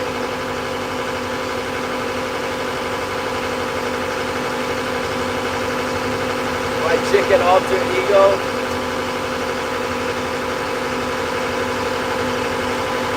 Yeah, but like the way the boat is organized right now, it's not good for, definitely not good for the big seas and just everything will fall into everything will fall.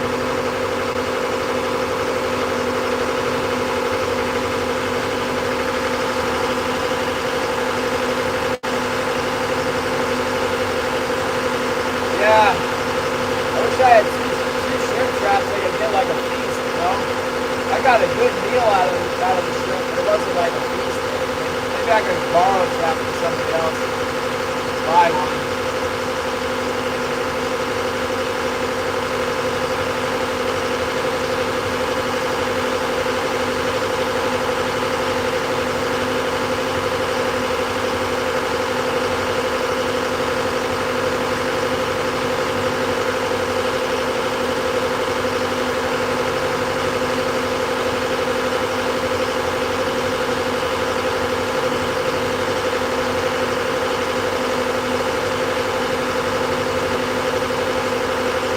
I'm just trying to get ready, JK. We got 3 kings, 2 good sized ones. I mean, that's honestly that'd probably be enough to pay for most of my gas to go down there. I don't know, part of the way. It'd be probably $250 a piece. And I guess gas is more, diesel's more at least. I think I figured that. Well, let's see, 26 hours to help it go. Get the updated calculations.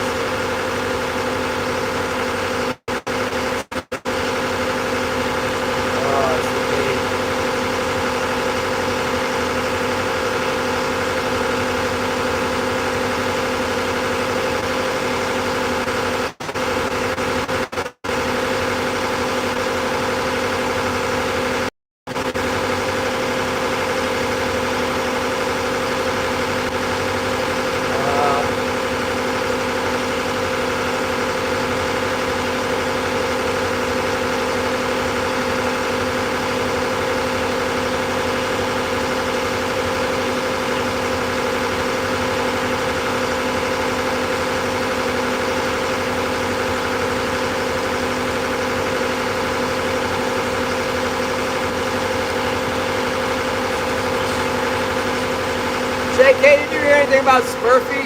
Gemini said that he died of a heart attack. How about it?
Texas King.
bad. I feel like trolling is not a good way right now.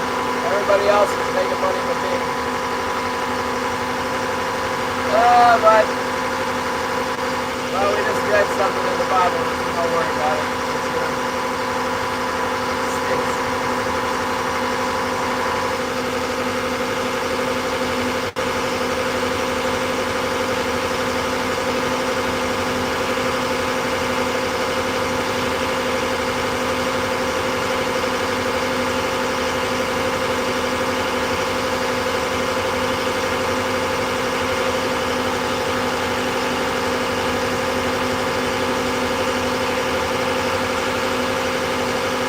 What rifle should I take for deer season? Maybe take the, I guess take the 338. It's kind of a beater.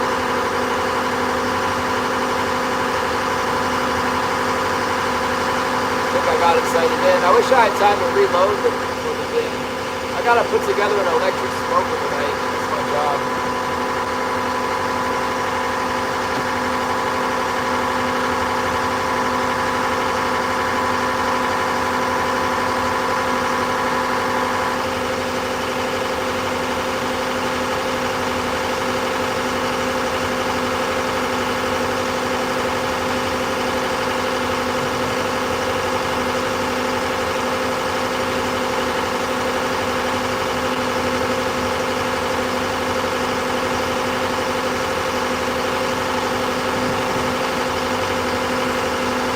No bloods, what's up, real outdoors?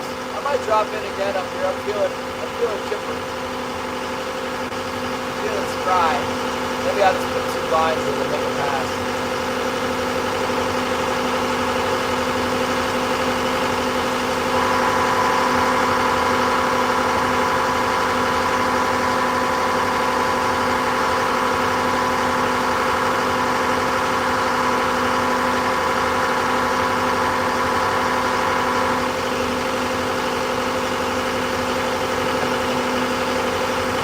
I am captaining the mighty bay of the Yakutat.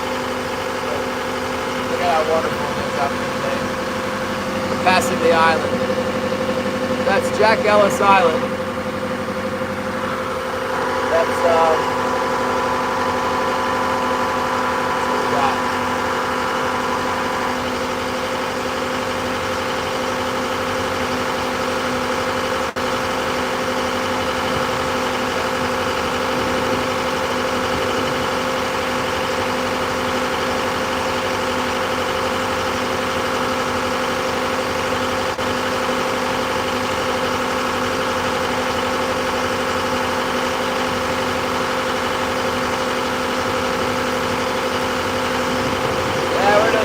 Well, we're getting ready to do a pretty crazy journey coming up, it's true. It takes some bravery to go down there. I don't want to. I kind of do want to. There's the prawns, there's the deer hunting potential, there's the thousands of millions of fish.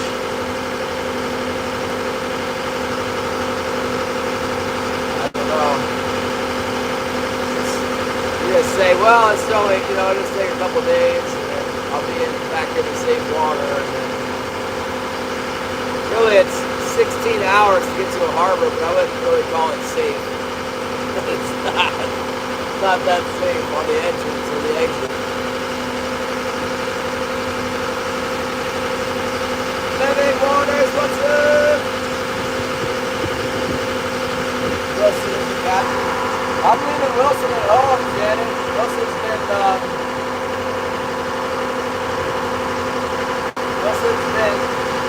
on the journey many enough times.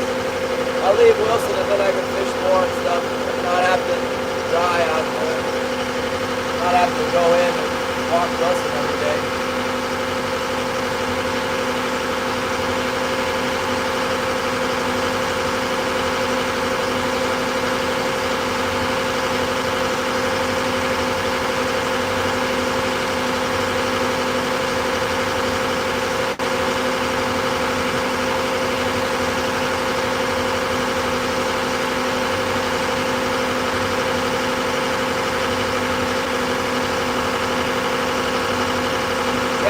Got that safe at the entrance,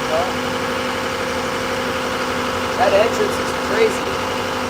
Let's check the tide, see how big the tides are this week. 9 to 6. I'm afraid to move anything on this or I'll mess it all up. Not that big a tide today.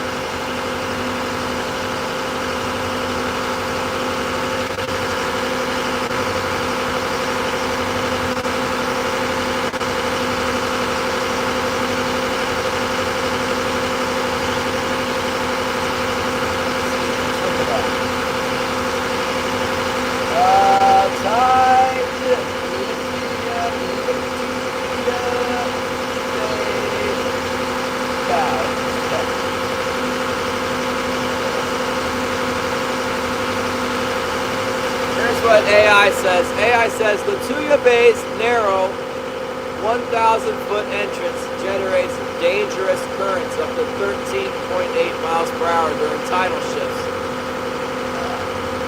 Mariners are advised to navigate the inlet only during slack tide to avoid severe hazards. For up-to-the-minute levels, access precise time prediction. I know what time chart for it.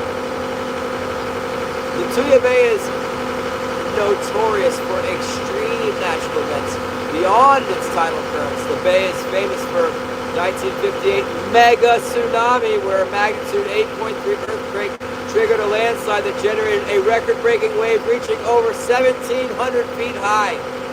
Because of the extreme dangers associated with the bay's constricted entrance, sometimes reaching twice the speed of the Yukon River, local boaters and guides must time their movements precisely. If you are planning to travel or boat to the Yakutat area, tell me.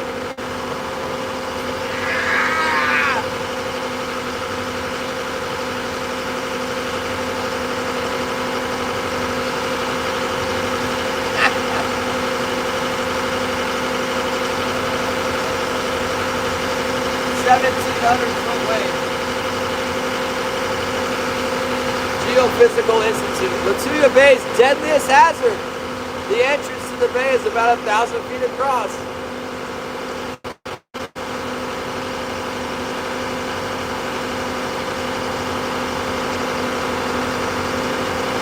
The pull of moon and sun drive Latuya Bay's most deadly feature, a tidal current that scours the narrow mouth of the bay. Latuya Bay is located on the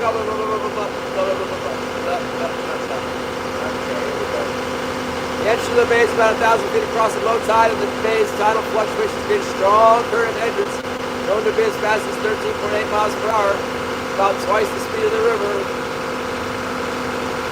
Fishermen and other boaters who enter the Latuya Bay just on slack tide, the minutes at the turn of the tide when the current is slowest. The entrance to the Latuya Bay has claimed numerous ships and lives, many of which are not recorded in history books because they predate 1786 arrival of French explorer.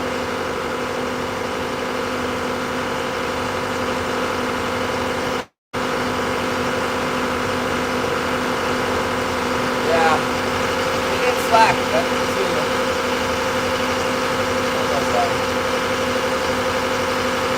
Tide forecast.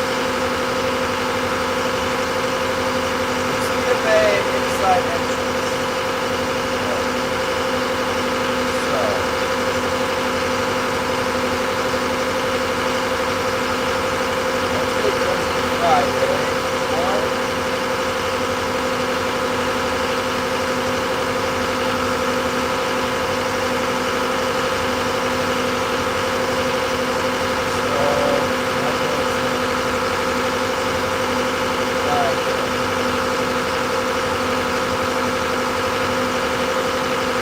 God, it's a big tide too. Really big. It's gonna go from, oh, that's not that big. 3.5 feet to 9 feet, so that's not huge. Land tide's not that big either. So between 3:59 p.m. and 9:55 p.m. this is coming tide. High tide at 9:55. So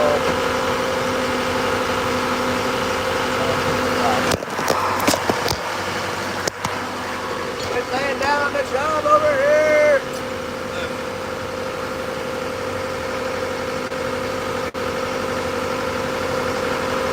When you change your plastic squid, you should change the water color. Not really, no. No, I just try different colors, whatever's working, that's what I use.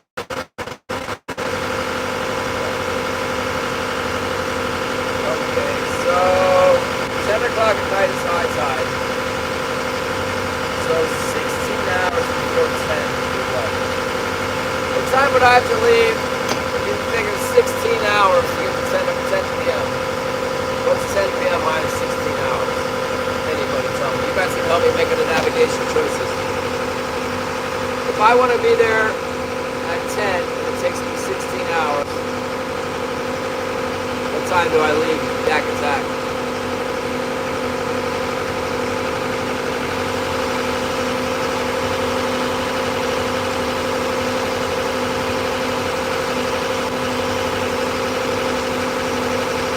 8 a.m.? Oh, perfect. That's no problem.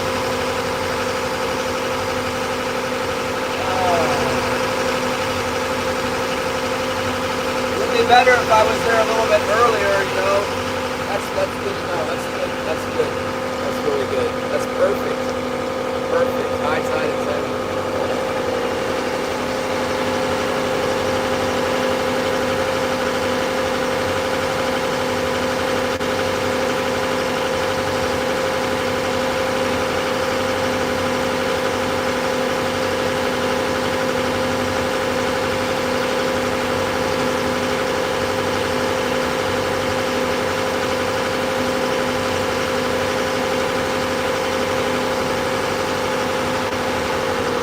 Not as big a deal without the Williamson, because if I can't get in, I can just go to sleep. I can just drift on the, you know, I can just drift out there and sleep.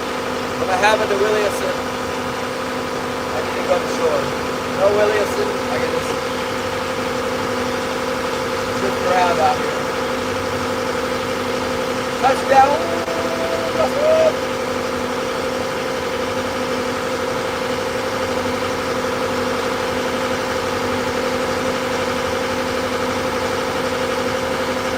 Yeah, sometimes I might better use it. I didn't realize it was going to be winter king salmon prices. Hardly any fish, so I might have bought herring. Crazy lack of king salmon around here.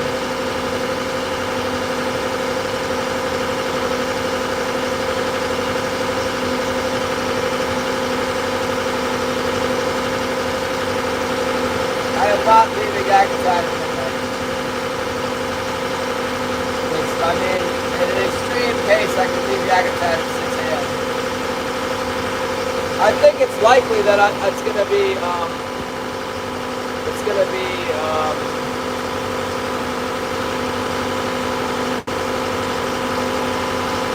boat's going to go faster than 6 knots, unless the way is rough.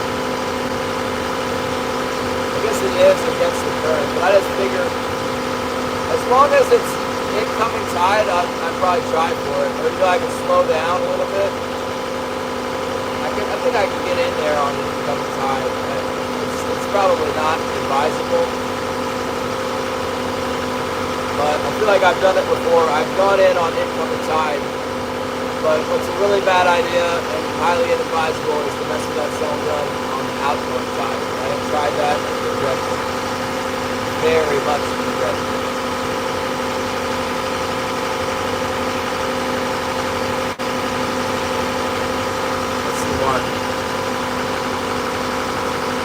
Yeah, assuming it doesn't break down or overheat or hoses start getting split or whatever.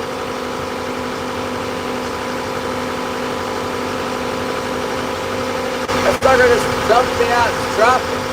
Made me drop it.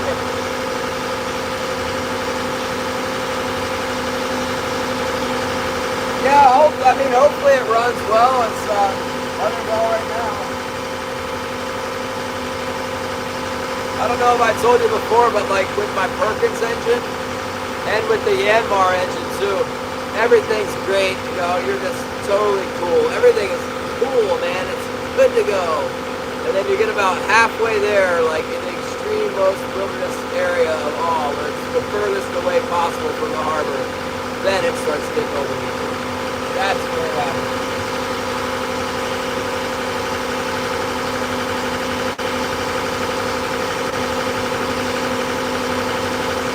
That's kind of a good reason to like take it kind of easy, you know, and not push it. Just go easy with it.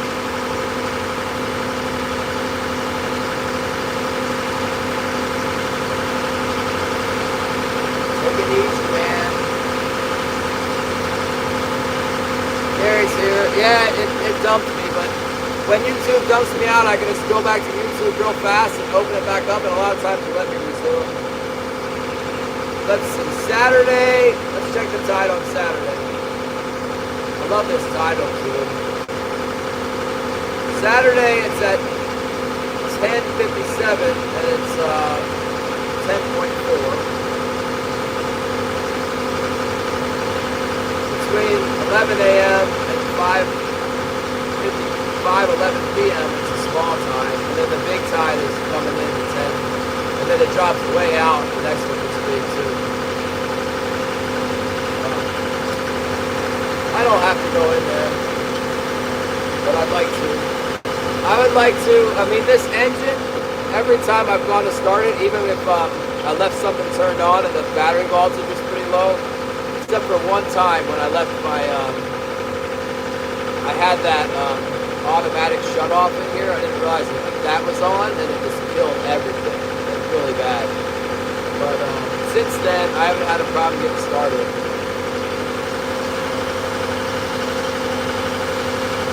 Maybe I'll take the battery out of my truck and have that.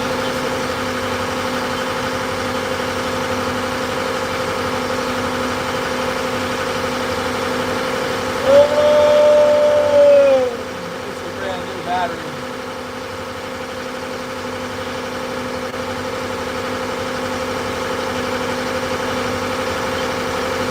Yeah, if I'm anchored up, I don't let, ocean is usually pretty rough, man. It's like open ocean, there's no cut, no nothing. It's just a big ocean everywhere. It's like a flat beach, and then that's it. There's nothing.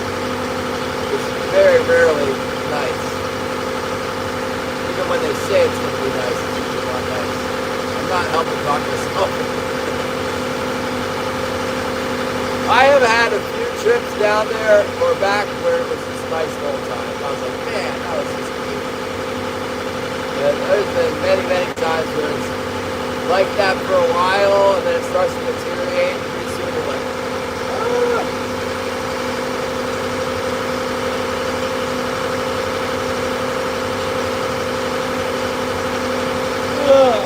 But no, I really would like to go to Latina Bay and get some shrimp.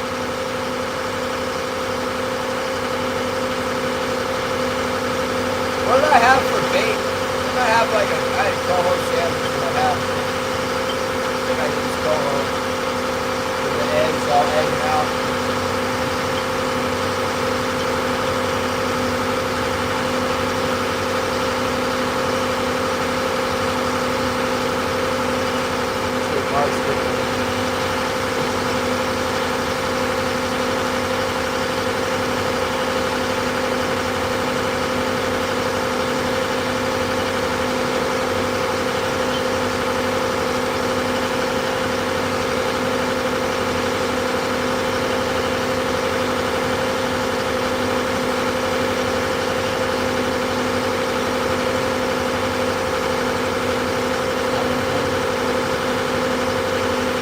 Crab trap was a bust, right? Nothing in the crab trap but loaded with shrimp. I can do that again.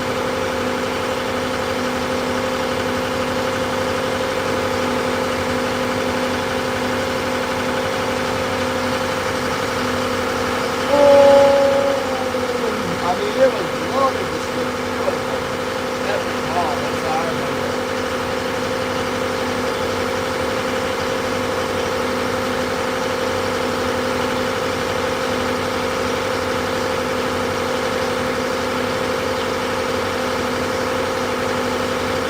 Right in the back. That's not the business. I can see that.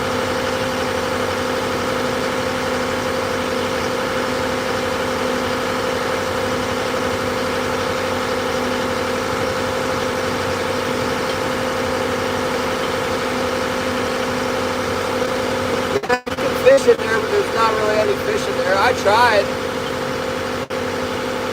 on my way home last year. I think it was king salmon season. I think I had a permit to catch king salmon. They gave us like, we had a quota, personal quota last fall. And I mean, it looked like, hey, why not? Try it. I tried it. I think I might have caught cheated.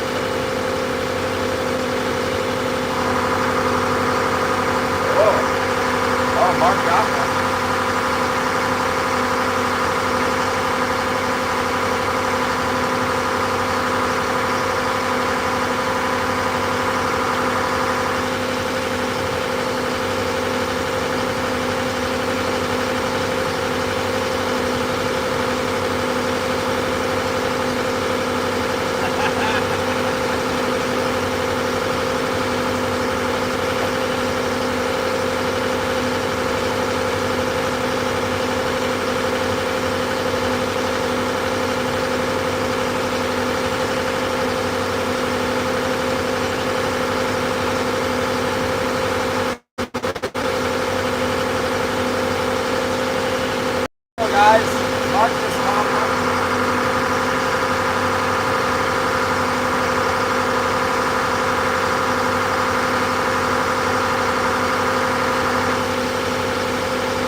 salmon in there.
Russ would use the prawn trap. I think if I had 2 prawn traps, then I could like have all the prawns that I wanted to my heart's desire. I mean, it's full of prawns, you know. Like an icy bay halibut stuff with the skin.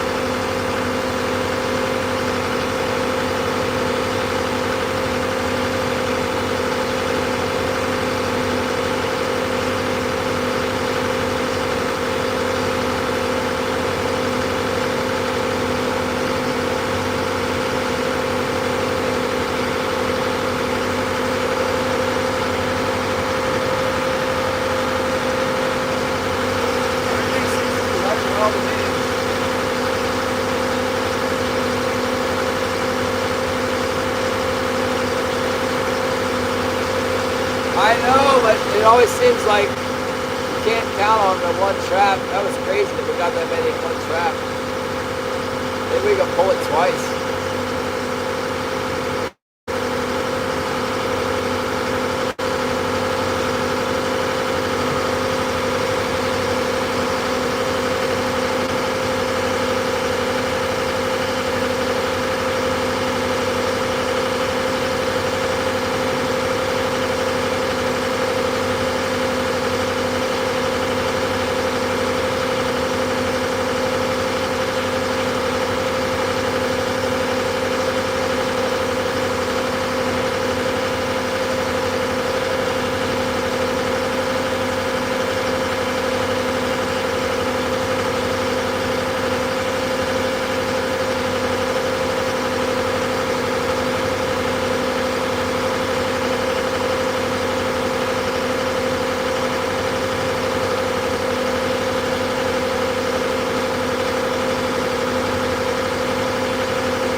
anywhere. I can't remember how deep he said. I think I did mark it.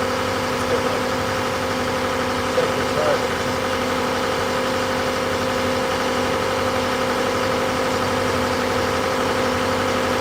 This river, Friday, Cape Fairweather.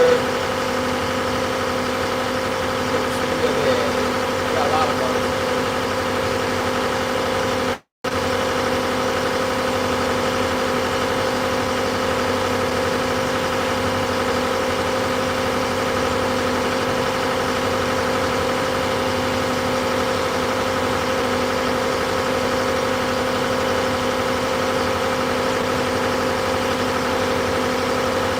Nice set.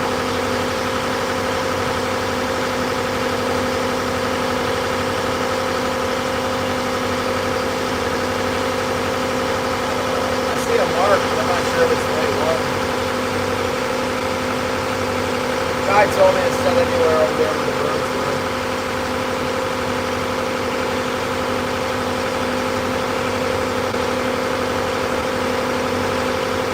Yeah, those are good. That's pretty good encouragement to go down there, man. That was so good.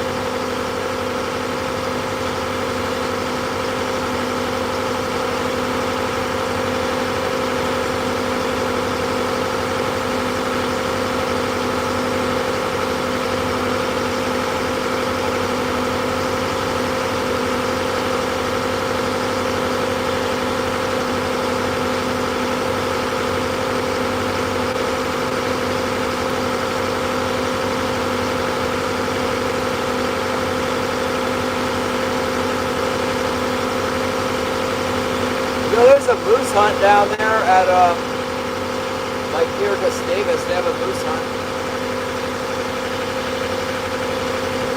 I'm not sure if it's a 50-inch moose hunt. Let's look it up. That one year I was there in September. I think it opened September 1st. Moose hunt.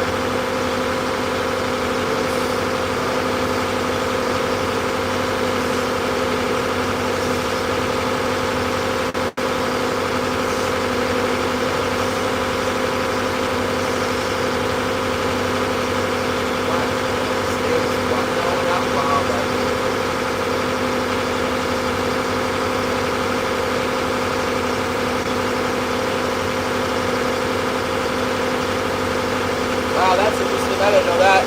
This says the Gustavus Forelands boasts one of the highest moose densities in Alaska.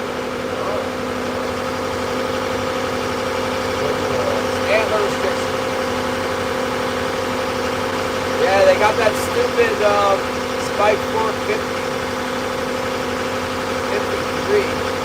Spike fork 53 grouse height.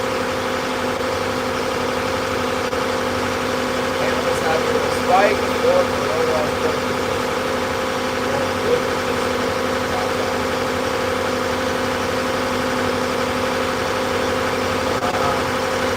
that makes it really hard to shoot a little moose. And you gotta take the damn thing in the town.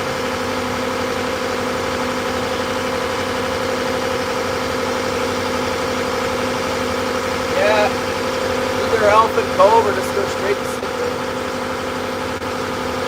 That's what Gillian did when we went down.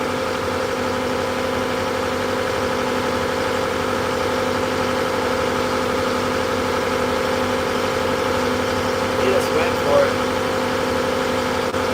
Yeah, the slot limit. No, it's gotta be, it's no slot, it's a minimum size.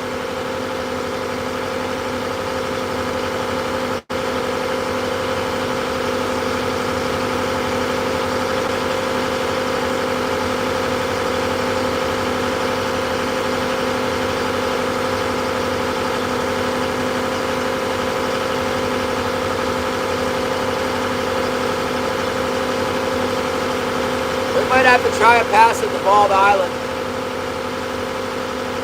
I have more faith in that than trying to get him over here.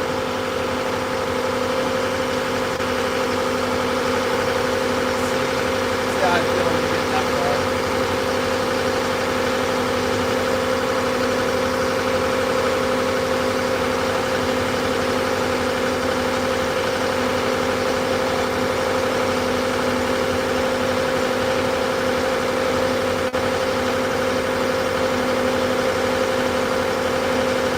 Bob's not streaming. How dare you have that live stream, Bob?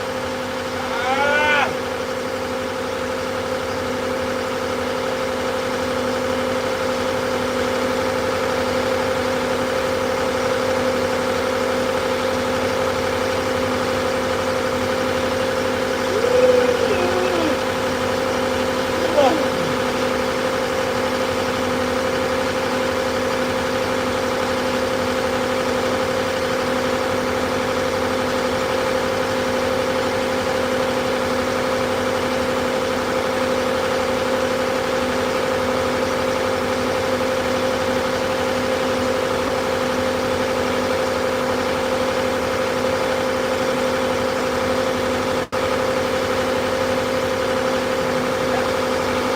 Yeah, well, just slide in there and see if we can pull it out.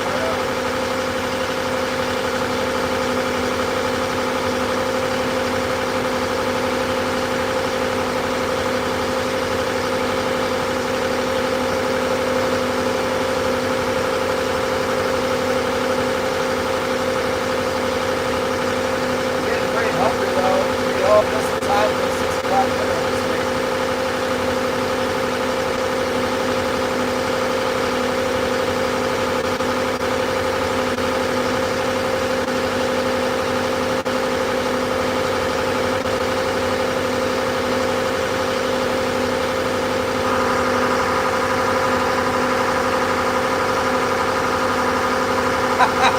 Mark only got one fish, and he said I doubled back to try and get more to double my catch. And he said I guess there was only one.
I got a new alternator. I got an extra alternator bracket. That's really good. I have that part because this alternator bracket I got on here right now, we welded it, and it's like the cast wasn't taking the weld very well, so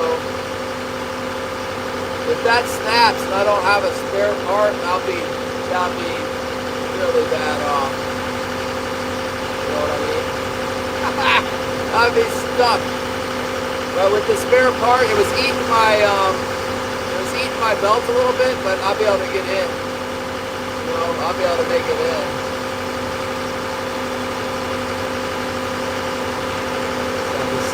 Custom alternator bracket under now.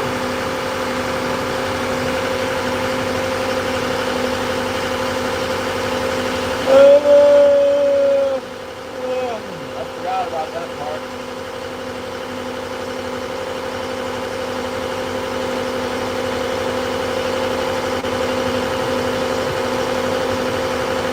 Yeah, I mean, normally I wouldn't be worried about an alternator bracket, but the belt, for some reason the belt wasn't lining up right, so Les changed the shape of my alternator bracket, had to weld it, and when he welded it, we were doing something on it, trying to get it to fit in place, make something fit on it, and we tapped on it with a flat screwdriver to try and like make a washer go in there or something, and snapped it off, broke the weld. It's like, oh, yeah, so we know you shouldn't be able to break a piece of steel with a screwdriver like that. But since it's cast, it's like something about the way the molecular arrangement of the cast, you can't weld it very much. You can't weld it effectively. So this other part will allow me to have a spare on hand if that breaks, so that I can keep going with that break.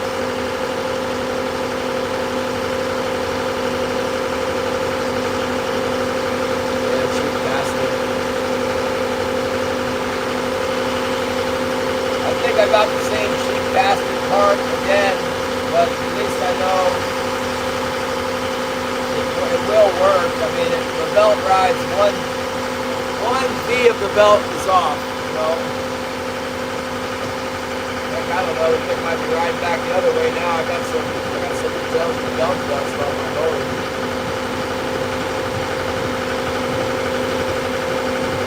Clean my motor off again. I think I'm gonna hose it down when we get back. Get it tomorrow morning. Get it all cleaned off so I can keep an eye on it. Yeah, something like that.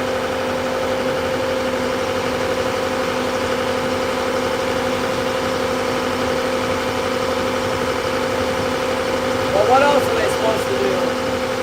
Forge it somehow, or like machine it? They're not going to machine it like that. You got to be able to make a lot of it.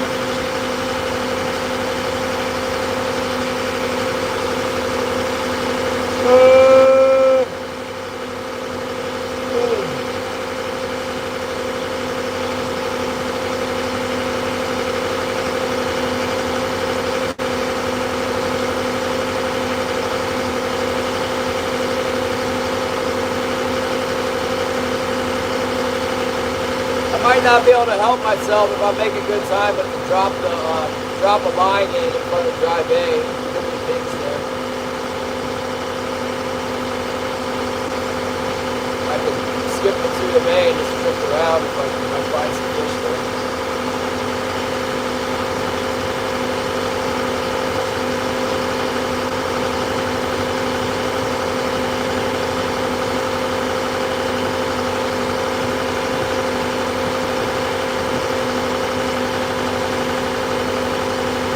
How the heck would you forge a part like that? It's not there's no Chinese blacksmith that makes something like that. Crab pot right here. Not seeing very many sea otters around. That's great. I wonder where they all went. That's a few of them. In the winter time, sometimes there's like hundreds of them there.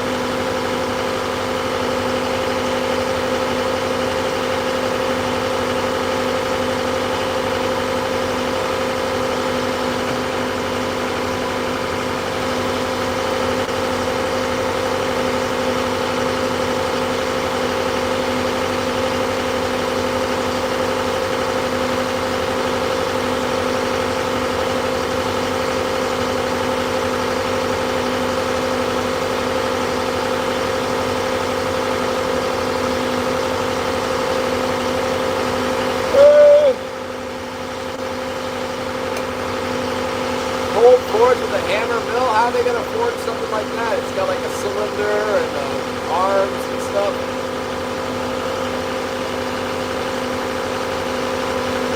I can see forging like a knife blade. I have seen how they forge knife blades and also how they do rifle barrels, but I don't know about an alternative bracket.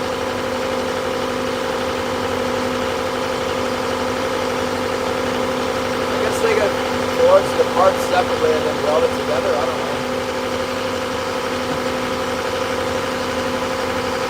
I don't know that much about that.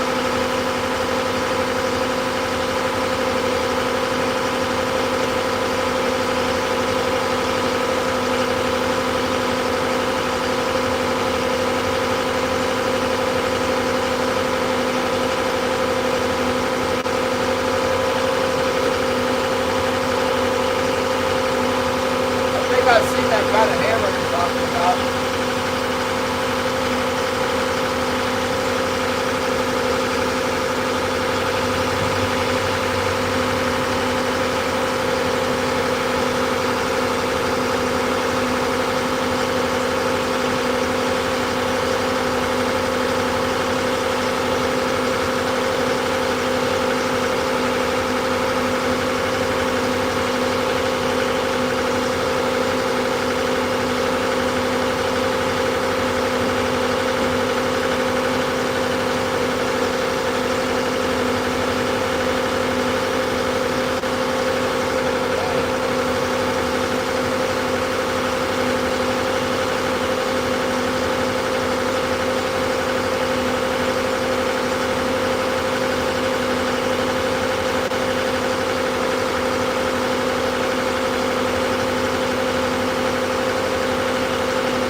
Hello, Timmy!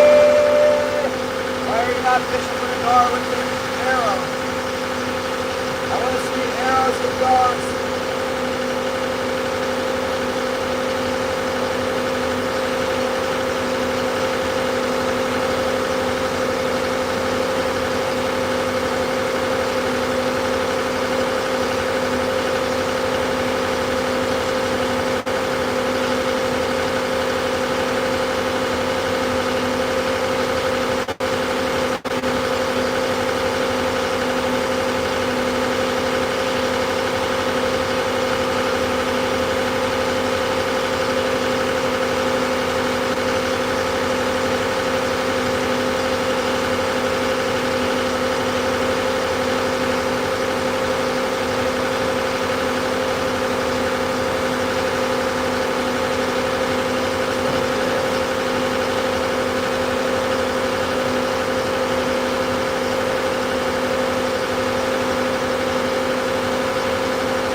getting ready to go down south for the big salmon run. Because we're not getting a big salmon run here, that's for sure. I don't care what I do.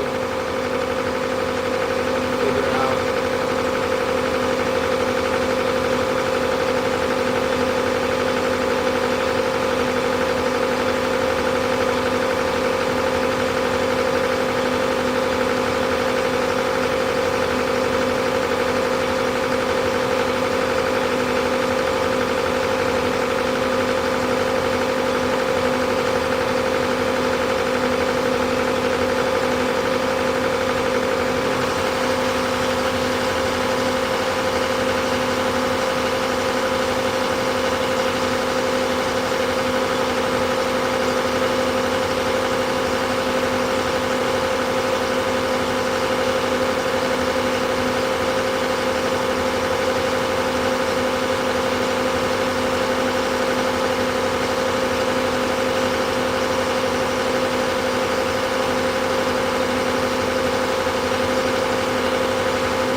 How to get a good luck with that. How to get an expansion tank on this daggone. Oh my god.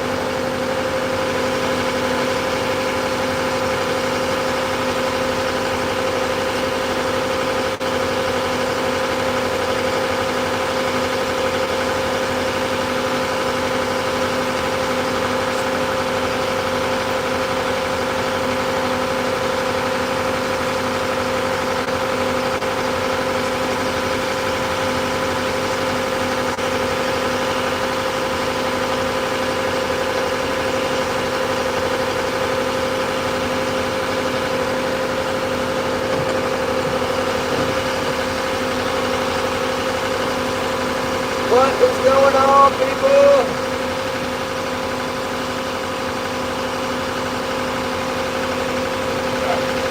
It's so hot. Hot? Yes.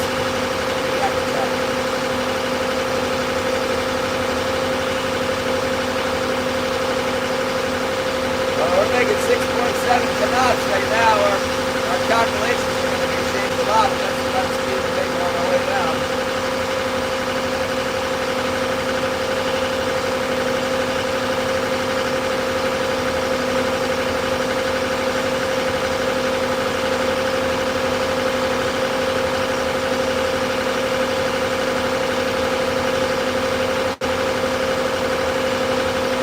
Hey Johnny, you ever see that guy, Florida, what's it called, Florida MG or something like that? They do the hot chip challenge. It's a black guy with the dreadlocks that stands straight up. He's got gold teeth. I don't even think the gold teeth are real, but real character. The guy looks like he's about 6'6". Interviews people eating the hot chip and other hot things. It's overall highly entertaining. I've been binge watching it. I think I'm about done. I think I'm about worn it out. I think he's pretty famous. He does all the interviews in the hood, like I guess there's the hood in Florida and everywhere, all up and down the East Coast.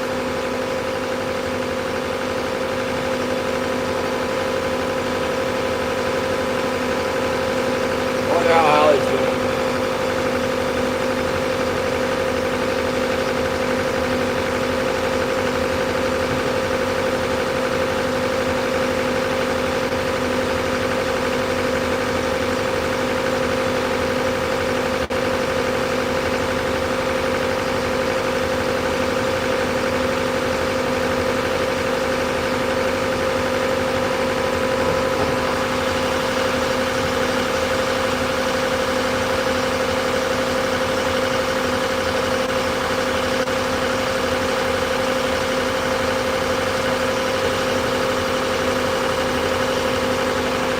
So Mark, Evydale Mark, he's headed down too. He's gonna go. He's gonna go south to have his boat worked on. He doesn't want to let the welder here work on it. He's mad at him, so he's taking it south. I told him I was leaving on Friday potentially if the weather holds. That'd be good for me. That's 2 whole days to get ready here. That'd be perfect.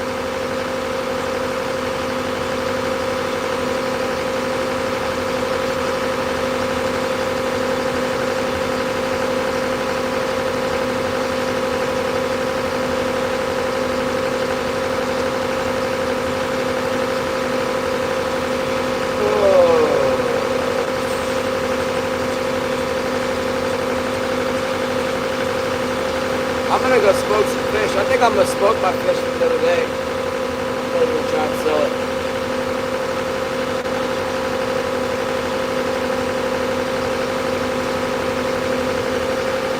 Holly wants some smoked salmon.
That's what I got. I called the hydraulic people. They're like, you got an expansion tank? I'm like, no. They're like, oh, you gotta have an expansion tank. I'm like, no, I don't have one. I'm like, oh, well, that's why it's leaking. But here's what I got. I don't know why that only shows 2 lines.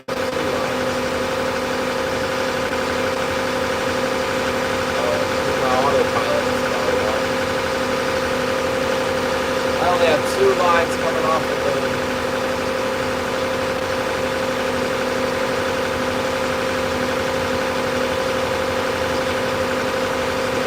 Maybe my helmet in the stern has 3 lines? Okay.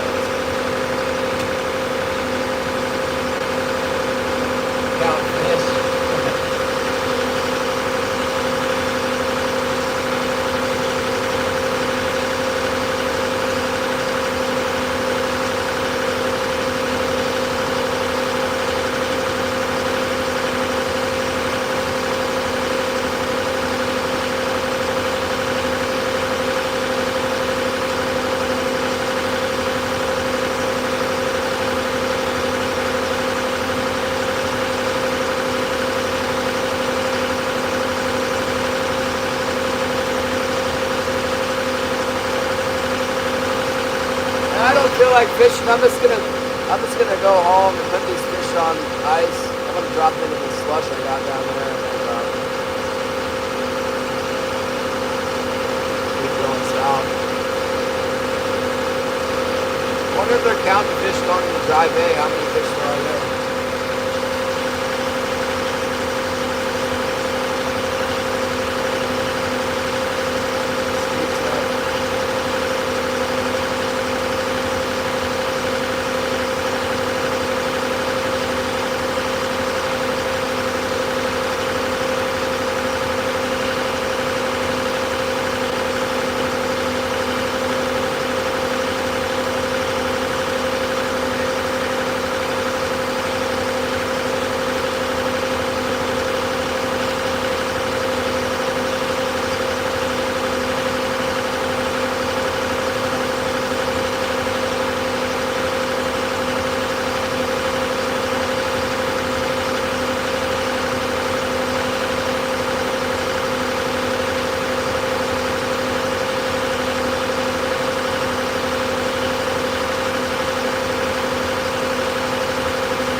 A lot more sockeyes coming, but even the sockeye run is starting to fail out here.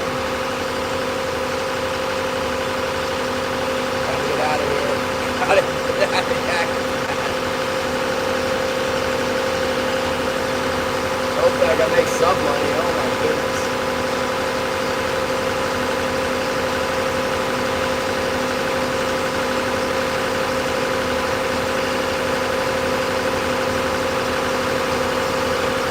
Sainers?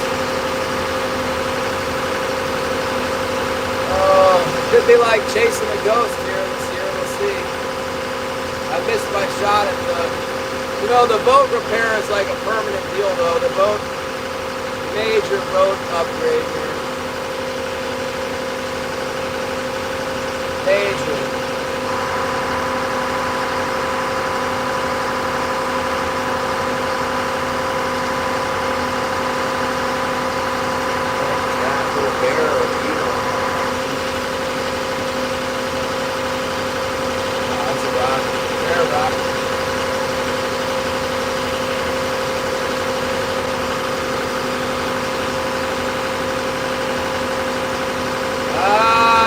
I got 3. That's one more than I've gotten all this whole opener so far. 3 whole kings.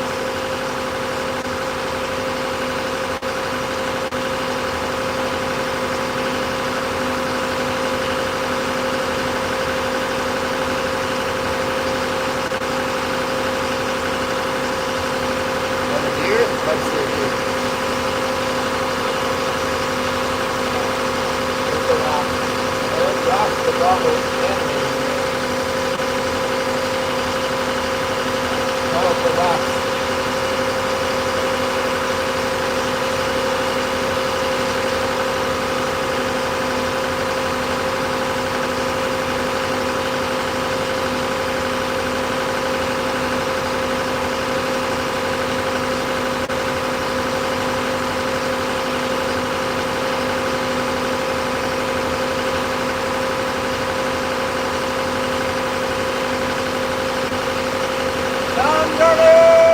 Well, we're getting close to the herbier.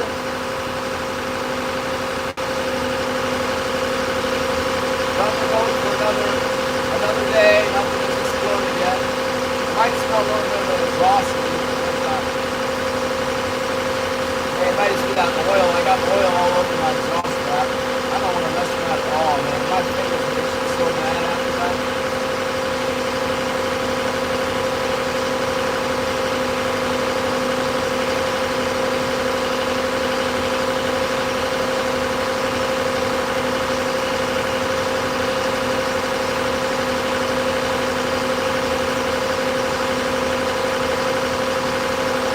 things get a lot more exciting now. It's just more exciting down there for me since I don't live down there. All the sights and stuff. There's people who spend their whole life waiting for a chance to come see that stuff.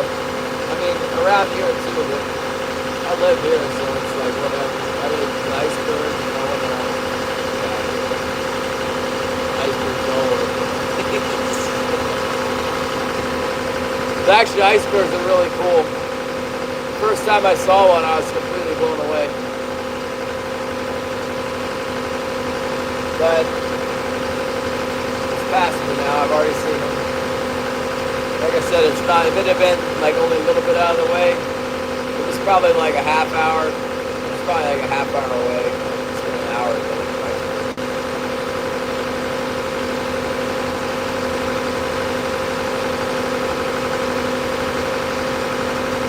Do the fish have those red spots? Are you getting the red, like, diseased fish, you know? Seems to me, I remember in the summertime, like this time of year through August, there'd be more fish with the red sores on them. That was a long time ago, though. I wouldn't expect it to get better, though.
Blinding.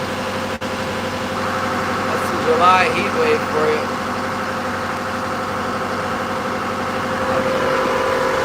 Molly! Is the duck soup ready? Making a soup, I'm coming home. Had enough of this.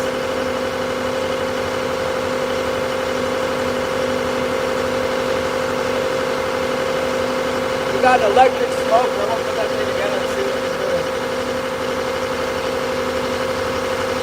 We got some solid ones.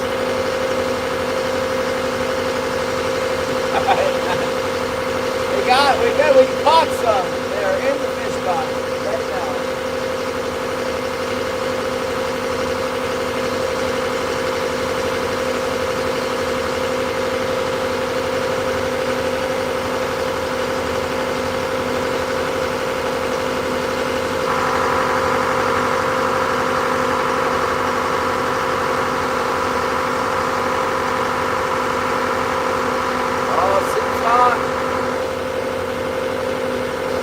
Duck soup. We had the duck. I skinned a duck. I skinned 5 ducks. I shot them yesterday. With a 22, I started shooting them.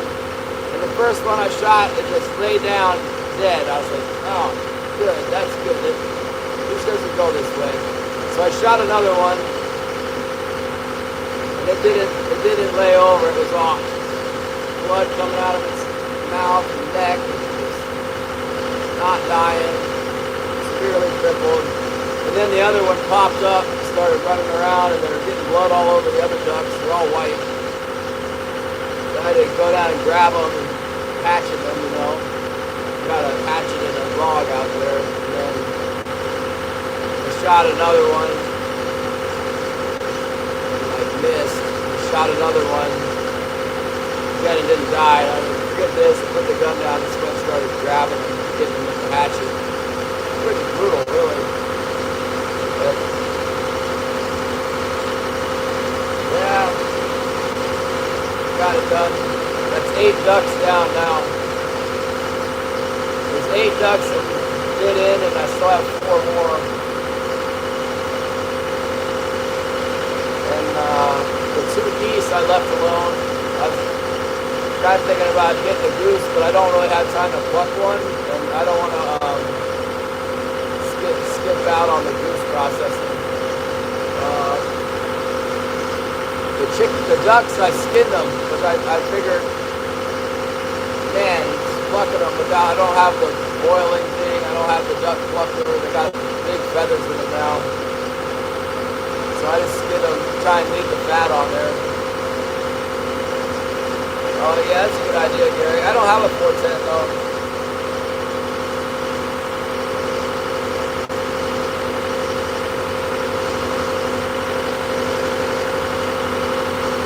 I don't really want one either. I mean, I guess I just have some friends.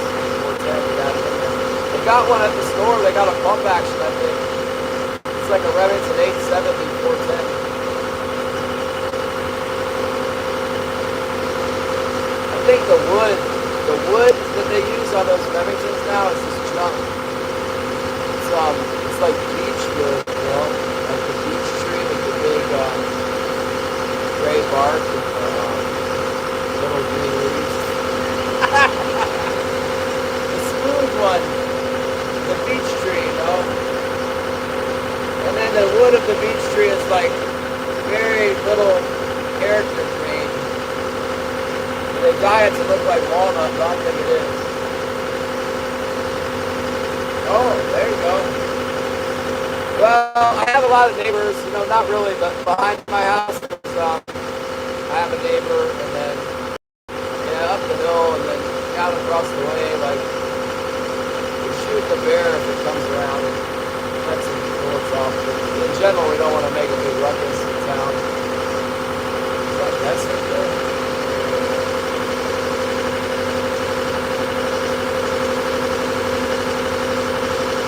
Les was coming home yesterday.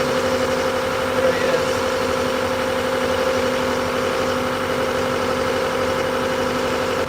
There's Les doing a gillnet thing. You can see him in the Mariah. Towing the net skiff. That's what I was supposed to do if my outboard tilt control hadn't been going out, and then my axle brake on my boat trailer.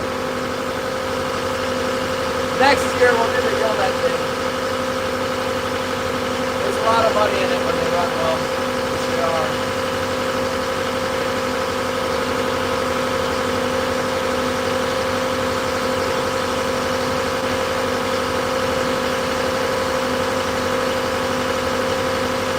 No, I'm not eating Zyro or Gary, they're my chickens.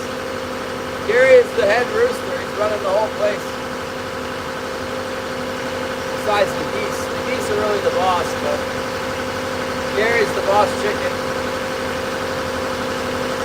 It's hard to get him to go inside. He's unruly. You know, at the end of the day, all that I like shoot them all in. They all go right in the coop pretty much. And then Gary's like, "No way, man! I'm out here." They like run the other way. Like, "Get back in there!" And they're like, they'll start going in, and then go off the other way, man.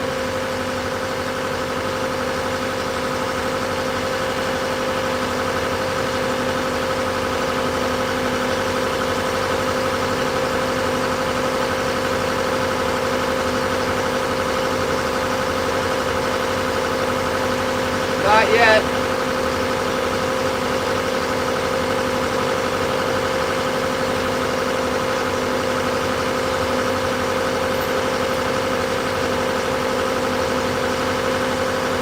Probably in another few weeks, I think.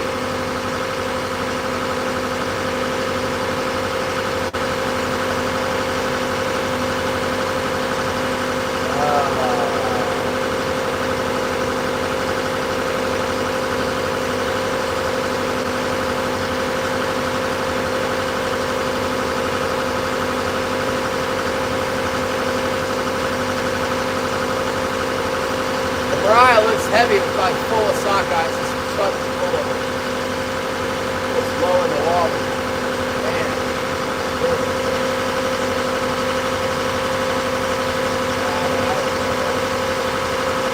Looks like it just sold.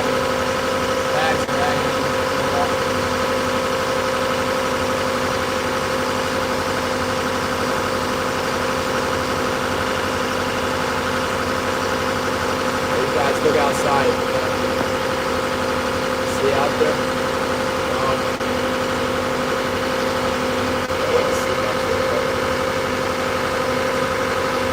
Alright, I'm gonna go pull my poles up here.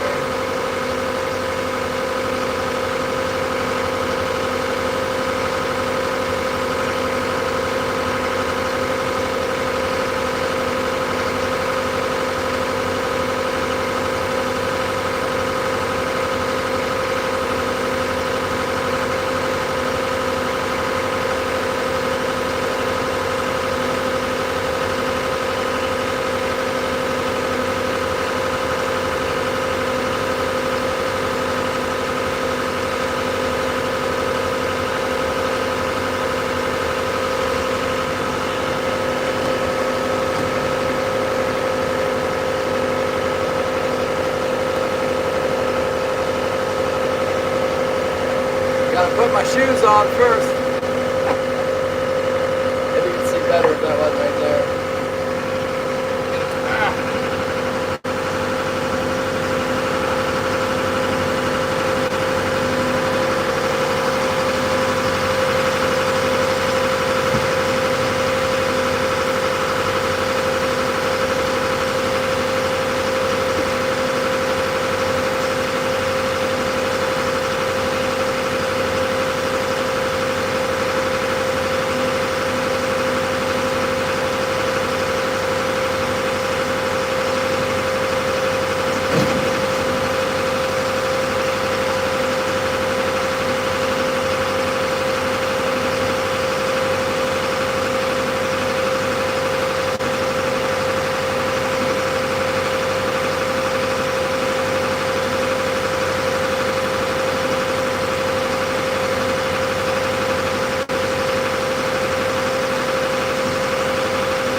That prophet's name? That's the prophet. How do I not know that one?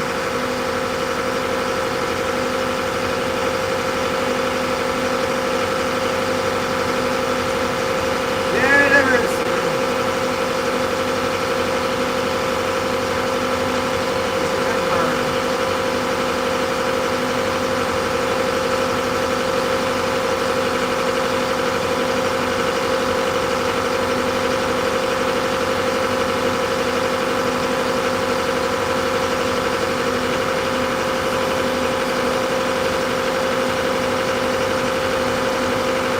Hot.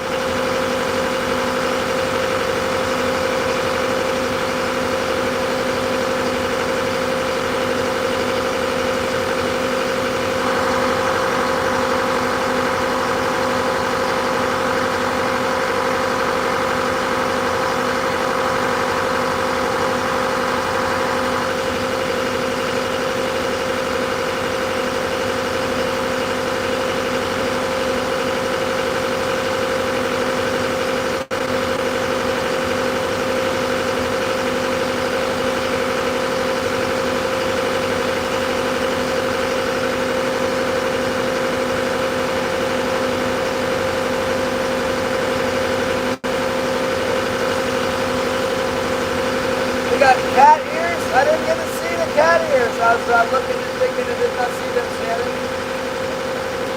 Did I get you for the cat ears? I am back in the harbor now. Oh, not this terrible bad fishing. We need to get out of here, Shannon. There's Lydia saying, "You can wait for me." He knows what it means when I slow down and after the holes get pulled up. Time for the shore.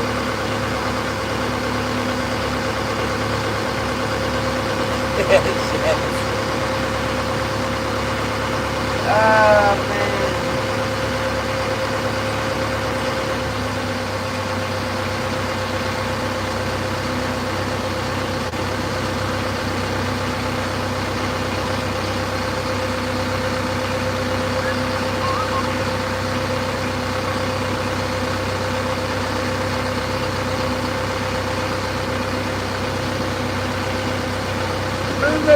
there, baby.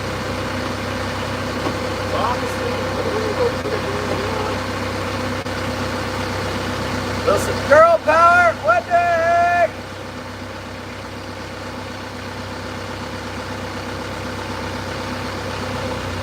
We are back into harbor. High tide, I guess.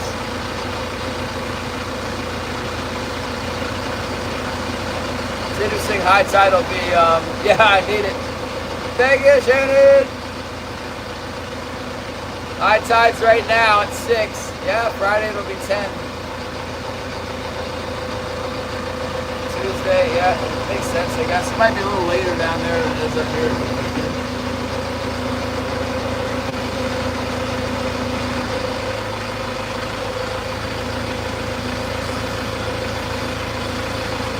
I think I put my poles up.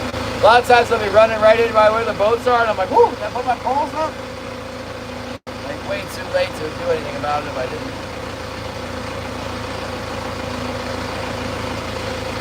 So hard to get in my spot. Thank you, Gary. My boat is not loaded with fish. No, I got a few though. That's good. Did get a few.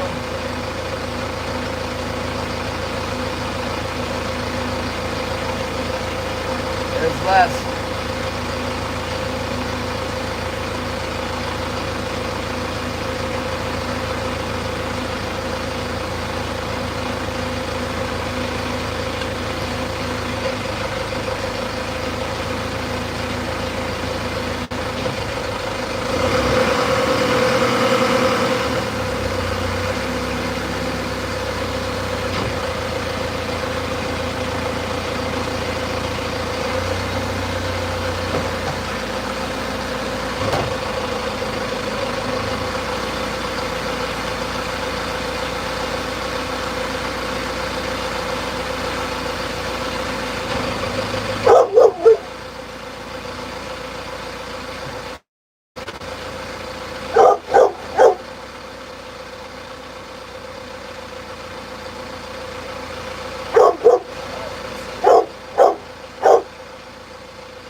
لسان حظ قبيل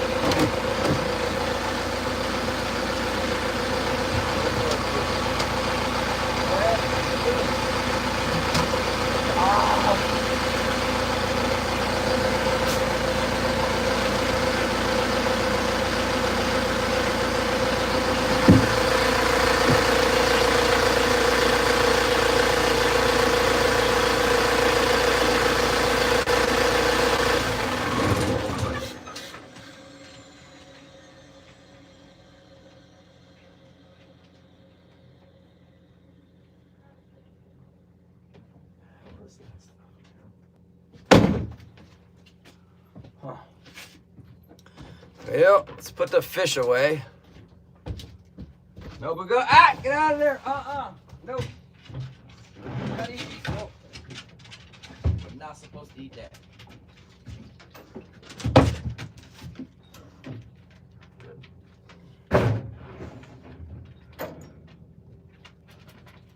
Do not eat. Nope.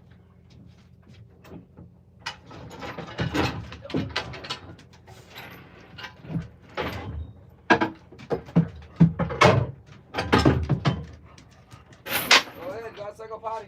Go on. Go potty outside, dummy. Oh, go potty outside. Go potty.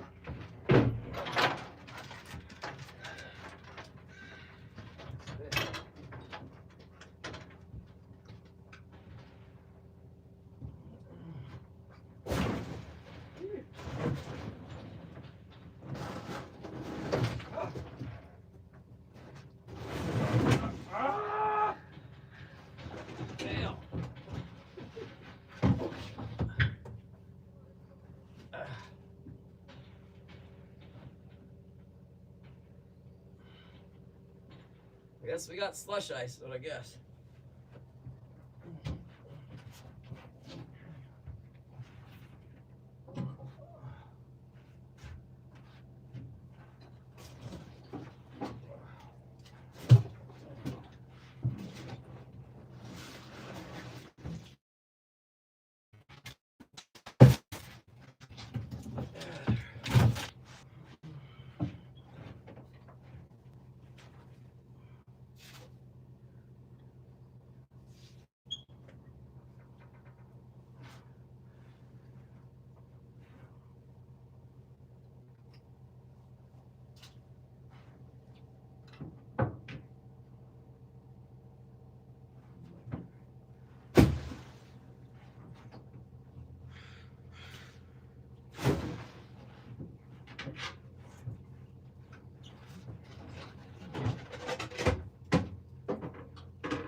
All right.